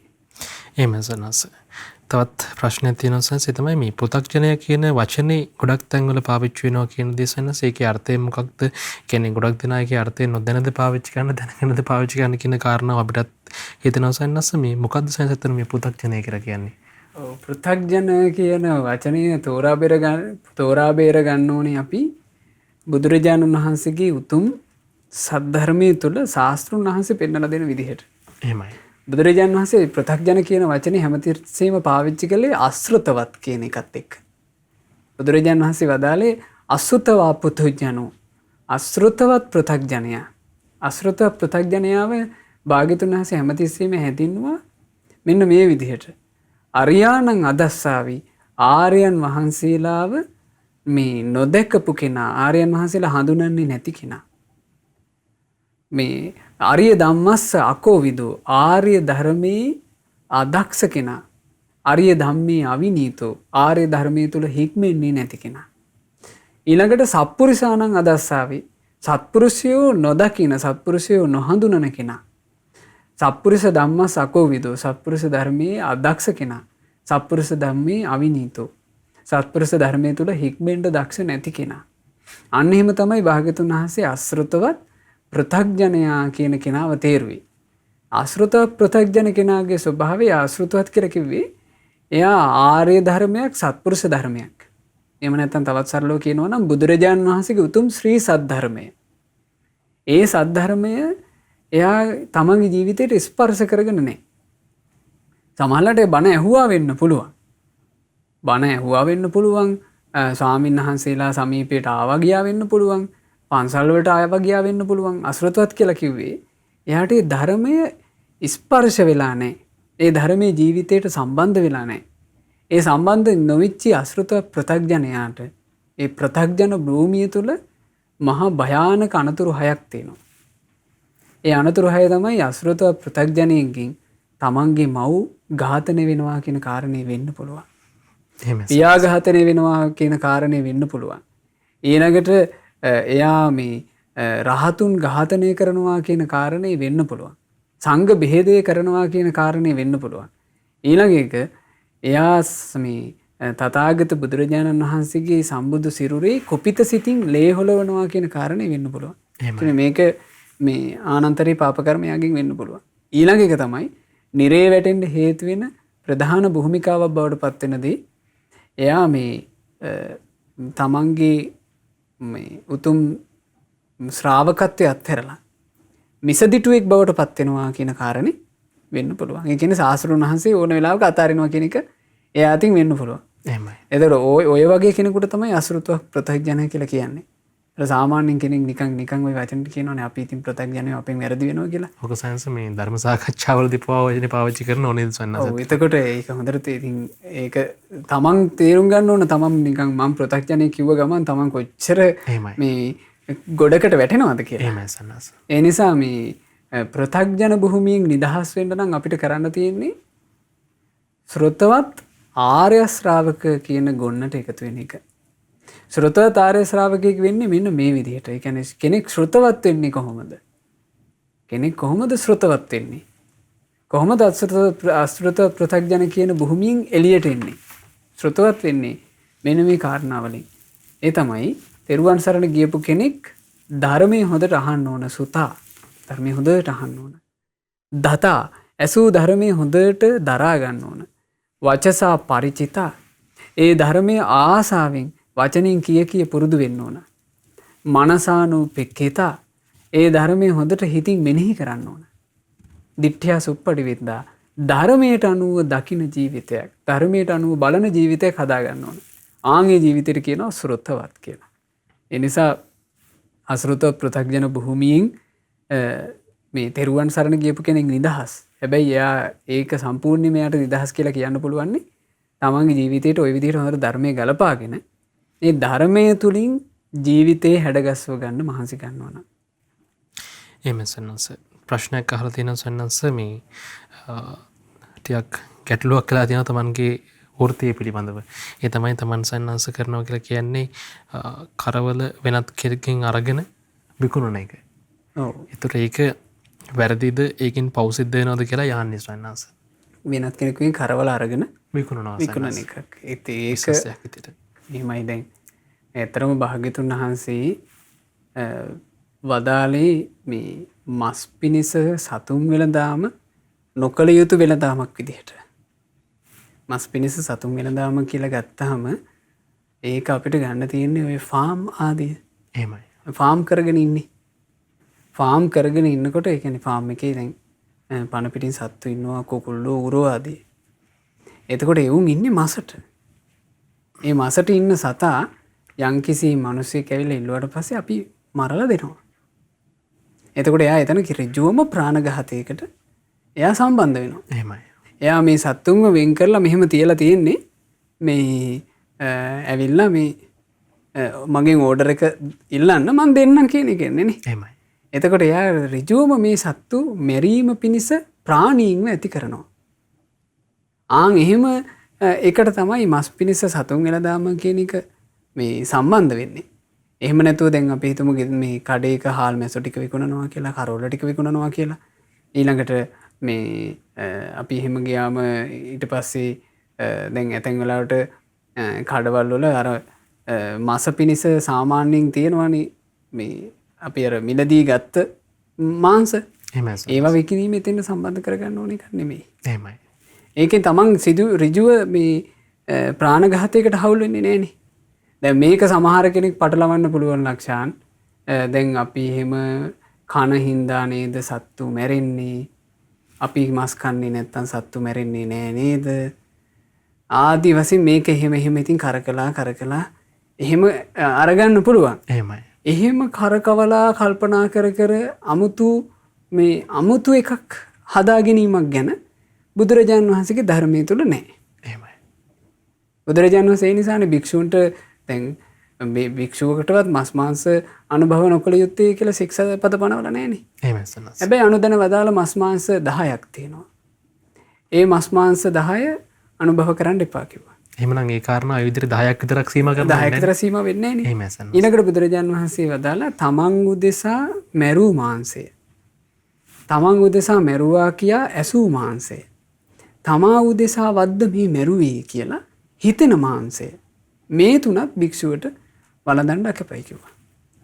ඒ ඇරෙන්න භාග්‍යතුන් වහන්සේගේ එතකොට ඍජුව ශික්ෂා පදවල ওই පැනවීම තියෙනවා. ඒ නිසා අපි අර ඇත්තටම ශික්ෂාපද සමාදන් වෙනවා කියලා කියන්නේ නිකන් ජීවිතේ මේ හිර කරගන්න කරන එකක් නෙමෙයි.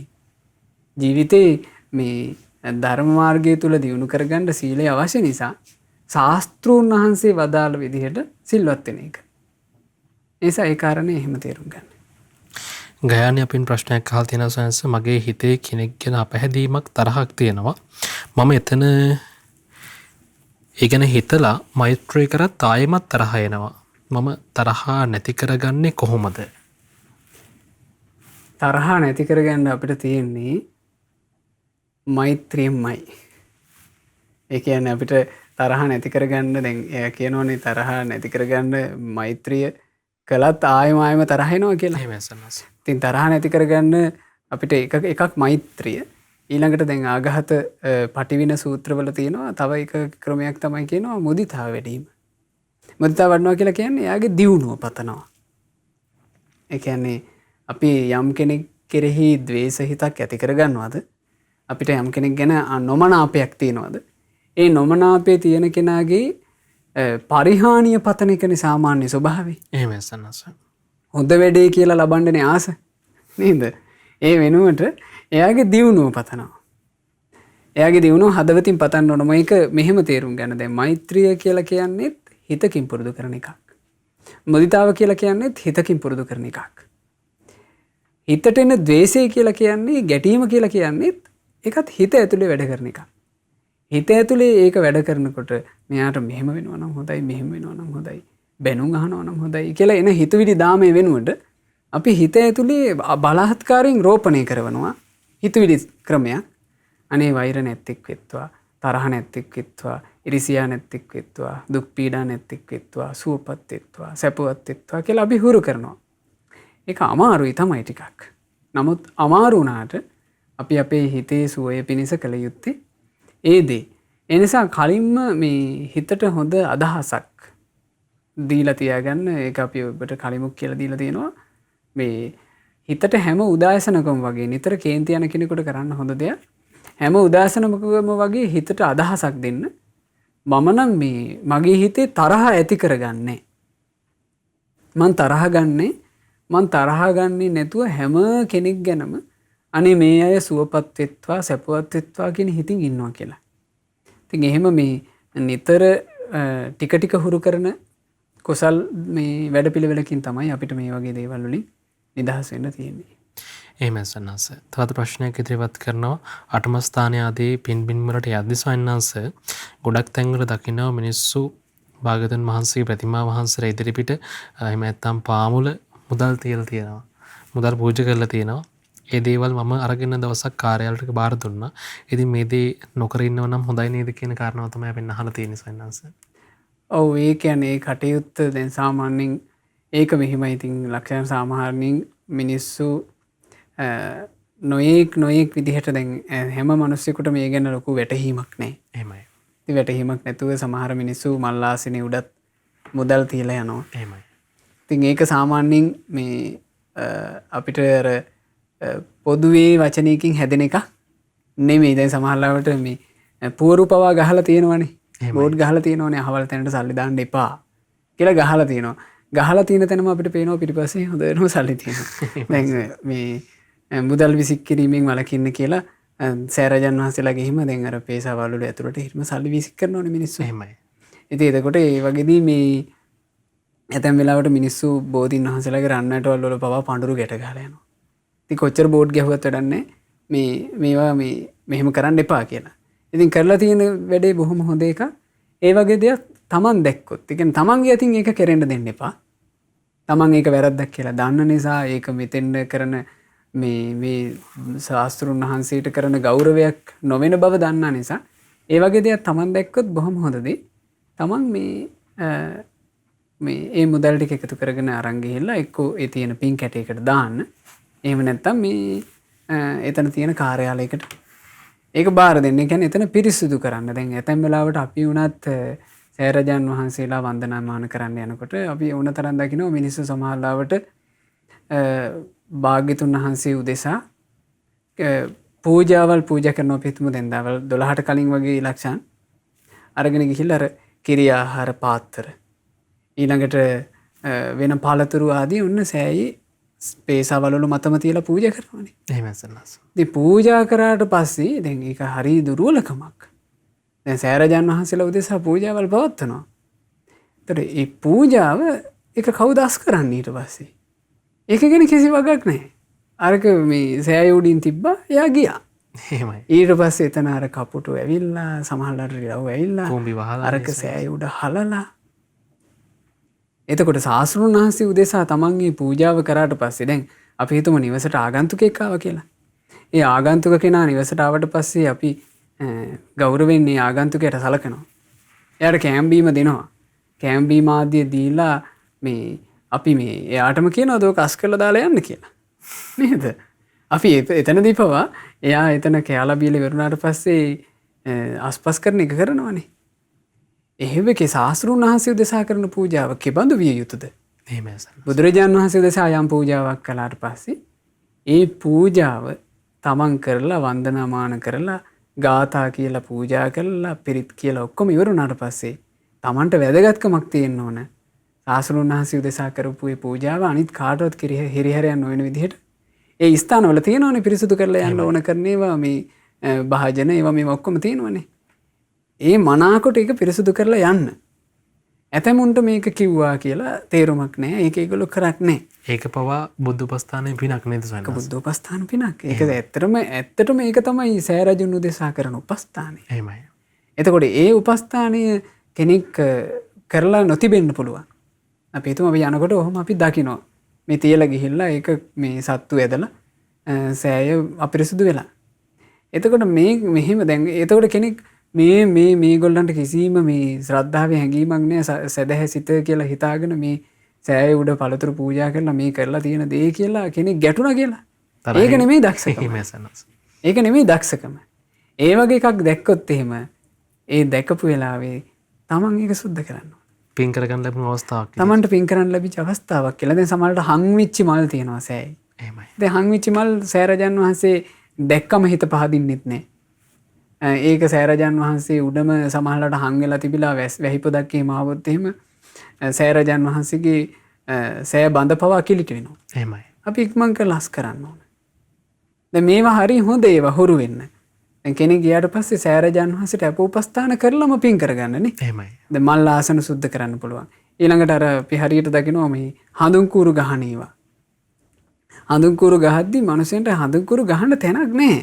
එහෙමයි. බයි කොහොම හරි කරලා අස්සකින් හඳුන් කූර මේ තමන්ගේ හඳුන් කූර ගහලා ඉන්න උවමනාව තමයි තියෙන්නේ. අර ඒ හඳුන් කූරු ගහන භාජනය අනේ පොඩි විනාඩි 10ක් 15ක් කරගත්තා නම් මේ පරණ හඳුන් කූරු ටික ගලවලා අර ඉතුරු වෙච්ච කැලේ ටික ගලවලා සුද්ධ කරන්න පුළුවන්. එහෙමයි. සුද්ධ කරලා ඒක පිළිවෙලක් කරලම මොකෝ හඳුන් කූර ගහලා වනන්නේ. ඉතින් ඒ වගේ පින් කරගන්න තියෙන අවස්ථා බොහෝමයක් මිනිසුන්ට අහිමි වෙලා යනවා. අහිමි වෙලා යනවා. ඒ Tamanට අවකාශ තියෙද්දීම සමහරවිට මේ වරු ගණන් යන දේවල් නෙමෙයි. පුංචි පුංචි විනාඩි 10කින් 15කින් ඒක කරන්න පුළුවන්. එහෙමයි. ඒ නිසා මේ ඒ කාරණේ බොහොම වටින එකක්. ඒ නිසා මේ ඒ දේවල් ඒ කියන්නේ මේ අපි දැන් මේ කතා කරපු දේවල් කවදාවත් Tamanගෙන් වෙන්න දෙන්න එපා. තව කෙනෙක් එහෙම කරලා තිබුණා කියලා ඒකට ගැටෙන්න යන්නත් එපා. ඒ බඳු දෙයක් දැක්කොත් එහෙම Taman කළ යුත්තේ මේ ඒක අස්පස් කරලා Tamanගේ ජීවිතයට පිනක් එකතු කරගන්න එක. සංස ප්‍රශ්නයක් යොමු කරනවා වාසනා කියලා කෙනෙක් මගේ පුතාගේ වයස අවුරුදු 3ක් කියලා කියනවා. දුවෙක් ඉන්නේ වෙනස. එතකොට ඒ දුවගේ වයස අවුරුදු 3ක් කියලා. බුදුන් වන්දනා කරද්දී භාගතුන් වහන්සේ වන්දනා කරද්දී ගාථාවල ටික ටික දරුවා කියනවා සයන්ස් වචන උච්චාරණය කරන්නේ කඩ කඩ එහෙම උච්චාරණය කරගන්නවා කියනවා. ඉතින් මේ මටත් සමහර ලාවට මේ වචන ටික ඇයට කඩ කඩ උගන්වන්න වෙනවා. මේක මට පවක් වෙනවද කියලා යහන්නේ සයන්ස්. අනේ නෑ ඒක ඇයි ඒක ගැන එහෙම හිතන්නේ නේද? එහෙමයි සයන්ස්. ඒක ඉතින් කොච්චර එකක්ද දරුවන්ට පුංචි කාලේ ඉඳලම දරුවන්ට ඒක හරි පො තාම පුංචි කාලේ ඉඳලා දරුවන්ට ඒ වගේ දේවල් උගන්වන එක. දැන් අපි සාමාන්‍යයෙන් ගොඩක් ලොකු වයසකට ඇවිල්ලා තමයි ඒ කියන්නේ ඇත්තටම මේ ගුරු දේවෝත්තම පින්වත් ලොකු ස්වාමීන් වහන්සේගේ මේ දහම් වැඩ පිළිවෙලත් එක්ක අපි එකතු වුණාට පස්සේ අපිත් බණ අහන්න පටන් ගත්තට පස්සේ තමයි අපි බුදු ගුණ නවේ දන්නේ. එහෙමයි සයන්ස්. මේ ඉතිපිසෝ ගාථාවේ තේරුම මෙයයි කියලා. අපිට ඒක වෙන කවුරුත් කියලා දෙන්න කෙනෙක් හිටියේ නැහැ. නමුත් අපිට පුංචි කාලේ, ඊටාම පුංචි කාලේ අපිට අපේ ආච්චි අම්මා කියලා දීලා තිබුණා මේ ඉතිපිසෝ ගාථාව. ඒ ඉතිපිසෝ ගාථාව අපිට කියලා දුන්නා මේ අපි රැයට බයයිනේ. රැය කළුවරේ කටයුතු කරන්න ගියාම. ඒ කළුවරේ බය හිතෙච්ච වෙලාවක පුතේ මේක සිහි කරන්න කියලා. මේක කියන්න කියලා. ඉතින් අපි ඉස්සර මේ දැන් රාත්‍රියේ එළියට පහලට යන්න ඕන වෙන වෙලාවට ආච්චි අම්මා එහෙම හිටියේ නැත්නම් අපි ඕක හයියෙන් කියමින් තමයි අපි එළියට යන්නේ. මොකද අපි හිත බයයි. නමුත් මේ මොකද්ද කියලා අපි දන්නේ නැහැ. මන්ත්‍රයක් ඔය නමුත් ඉස්සර අපිට ආච්චි අම්මා චූටි කාලේ ඔය අකුරින් මේ වචනෙන් වචනේ අපිට ওই ගාථාව කියලා දීලා තියෙනවා. ඉතින් අද කාලේ මේ ඊට වඩා හොඳට දරුවෙකුට දෙමව්පියෙකුට පුළුවන් හැකියාව මේ පුළුවන්කම තියෙනවා මේ දරුවෙකුට මේ ධර්මය ගැන කියලා දෙන්නනේ. අද කාලේ ඒකට පරිසරය තියෙන නිසා. ඉතින් ඔබටත් අවස්ථාව තියෙනවා අපිට ප්‍රශ්න යොමු කරන්න. යෝන් දහම් වැඩසටහනත් එක්ක එකතු වෙලා ඔබේ ජීවිතේ ප්‍රශ්න විසඳා ගැනීමෙන් ඔබට ජීවිතේ යහපත එකතු කරගන්න අපිට තව ටික වෙලාවක් තමයි එකතු වෙලා තියෙන්නේ. ඉතින් පින්වත් ස්වාමීන් වහන්සේ ප්‍රශ්නයක් අහලා තියෙනවා අපෙන් මේ විදිහට මම විවාහ වෙලා දැන් අවුරුදු 6ක් විතර වෙනවා. තවම දරුවන් නැහැ. වෛද්‍ය ප්‍රතිකාර ලබා ගතත් එහි ප්‍රතිඵල තවම නැහැ කියලා කියනවා සයන්ස්. එතකොට මේ ධාර්මික වත්පිළිවෙත් විදිහට අපිට මොන හරි පින්කමක් කරගන්න පුළුවන්ද? මේක මොන හරි කර්ම ස්වභාවයක් නම් මොන හරි දෙයක් වෙච්ච දෙයක් නම් සයන්ස් එහෙම කාරණාවක් මත පිනක් දහමක් කරගෙන ඒකට යම් කිසි විදියකින් රැකවරණයක් පිහිටක් ලබා ගන්න පුළුවන් වේද කියලා අහලා තියෙන්නේ. ඔව් ඒ බඳු කෙනෙකුට ඒ බඳු අයට දැන් ඇත්තටම ඒක ඔය ප්‍රශ්නේ බොහෝ දිනෙකට ඇති. ඔය ප්‍රශ්නේ තියෙන බොහෝ දෙනෙක් ඇති. ඒ හැම දෙනා උදෙසා මේ පිළිතුර මේ අපේ අසපු සංචිතේ අපේ ගුරු දේවෝත්තම පින්වත් ලොකු ස්වාමීන් වහන්සේගේ පුණ්‍ය සංකල්පනාවක් ලෙස ඉදි වුණා අඟුලිමාල මහ සෑරජානන් වහන්සේ බෝවත්තේ බිංගිරිය නේද? එහෙමයි. ඒ සෑරජානන් වහන්සේ සමීපයට ගිහිල්ලා සෑරජාන් වහන්සේ උදෙසා සිදුවිය යුතු ඉටු කළ යුතු වත්පිළිවෙත් කොටසක් තියෙනවා. ඒ වත්පිළිවෙත් කරලා ඒ වන්දනමාන ආදී කරලා තමන්ට තමන්ගේ මේ ජීවිතයට ඒ දරු සම්පතක් මේ ලැබෙන පිළිවෙලකට කරන වත්පිළිවෙත් ටිකක්. එතකොට ඒ සම්බන්ධයෙන් ඒ සෑ බුහුමියේදීම ලබා ගන්න පුළුවන් පොතක් තියෙනවා. අඟුලිමාල මහ සෑරජාණන් වහන්සේගේ ඇත්තටම අපිට මේ පොත එතෙන්නම ගිහිල්ලා කෙනෙකුට අරගන්න පුළුවන්. මේ පොත් වහන්සේ තුල ඊටාම පැහැදිලිව කළ යුතු වත්පිළිවෙත් ගැන සටහන් කරලා තියෙනවා. ඒ නිසා අපිට සිහිපත් කරන්න තියෙන්නේ මේ පොත ලබා ගන්න. ඒ පොත ලබාගෙන ඒකේ ඊට අනුරූපව මේ අඟුලිමාල මහා සෑරජාණන් වහන්සේ උදෙසා කෙරෙන්න ඕන ඒ වත්පිළිවෙත් කරලා ඔබ කටයුතු කරන්න. ඔබට ඒකින් යහපත සැලසේවි. එහෙමයි සන්නස්. ඉතින් අද දවසේ පින්වත් ස්වාමීන් වහන්සේ අපිට ලැබිලා තියෙන කාල වේලාවත් අවසන් වෙනවා. අපි පුණ්‍යානුමෝදනාව සිදු කරමු අවසරයි ස්වාමීන් වහන්සේ. අද දවසේත් අපි යෝන් දහම් වැඩසටහන තුළින් බොහෝ ධර්ම කාරණා ජීවිතේ යහපත් කර ගැනීම පිණිස හේතු වෙන ජීවිතයට මේ නොවර්ධන අත්වලක් සකස් කර ගැනීම පිණිස හේතු වෙන කාරණා රාශියක් අපිට කතා කරන්න ඉගෙන ගන්න අවකාශ සැලසුණා. ඒ වගේම අපි විශේෂයෙන් ඔබට දැනුවත් කිරීමක් කළා. විශේෂයෙන් තමන්ගේ ජීවිතයට යහපත සලසා ගන්නු කැමති, තමන්ගේ ජීවිතයට ආශිර්වාදයක් එකතු කර ගන්නු කැමති සියලු දෙනා හෙට දවසේ යෝන් දහම් සක්මන වැඩසටහනට අපගේ ගුරු දේවෝත්තම පින්වත් ලොකු ස්වාමීන් වහන්සේගේ මූලිකත්වයෙන් සිදු කෙරෙන ඒ උතුම් වැඩසටහනට හෙට දහවල් 1 ඉඳලා සවස 6 වෙනකල් පැය 5ක කාලේ ඔබ අනිවාර්යයෙන්ම එකතු වෙන්න. අනිවාර්යයෙන්ම සම්බන්ධ වෙන්න. තමන්ගේ ජීවිතයට මේ යෝන් දහම් සක්මනේදී කල්යාණ මිත්‍රයන් වහන්සේලා, සත්පුරුෂයන් වහන්සේලා ලබා දෙන ආශිර්වාදය තමන්ගේ ජීවිතයට එකතු කර ගන්න. තමන්ගේ ජීවිතයට පමණක් නොවේ, තමන්ට යම් හිතවත් යම්තාක් පිරිස ඉන්නවද ඒ සියලු දෙනාවත් මේ වැඩසටහනට එකතු කරගන්න කියලා අපි යලිත් වතාවක් සිහිපත් කරනවා.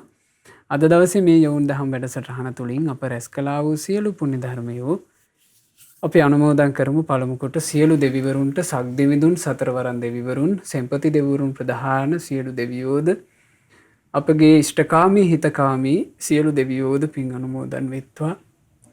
පින් අනුමෝදන් වන දෙවිවරු දිව්‍ය ආශීසුරින්, දිව්‍ය ආශ්චර්යයෙන් වැඩෙත්වා.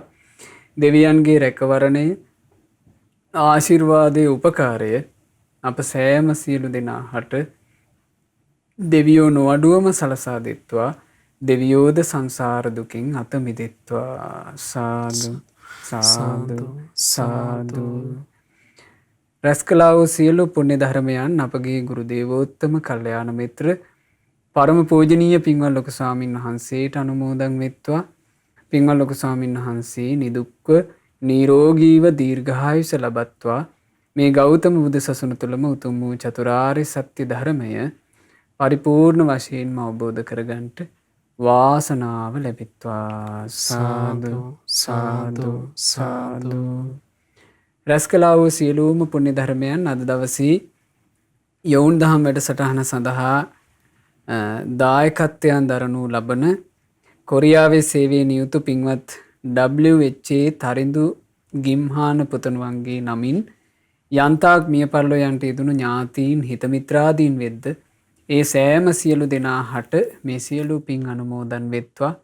ඒ මළගිය ඥාතීන්ගේ පරලෝ ජීවිත ඒකාන්ත වශයෙන්ම සැපයට පත්වෙත්වා කියන අදහසින් ඥාතීන්ට පින් අනුමෝදන් කරන්න.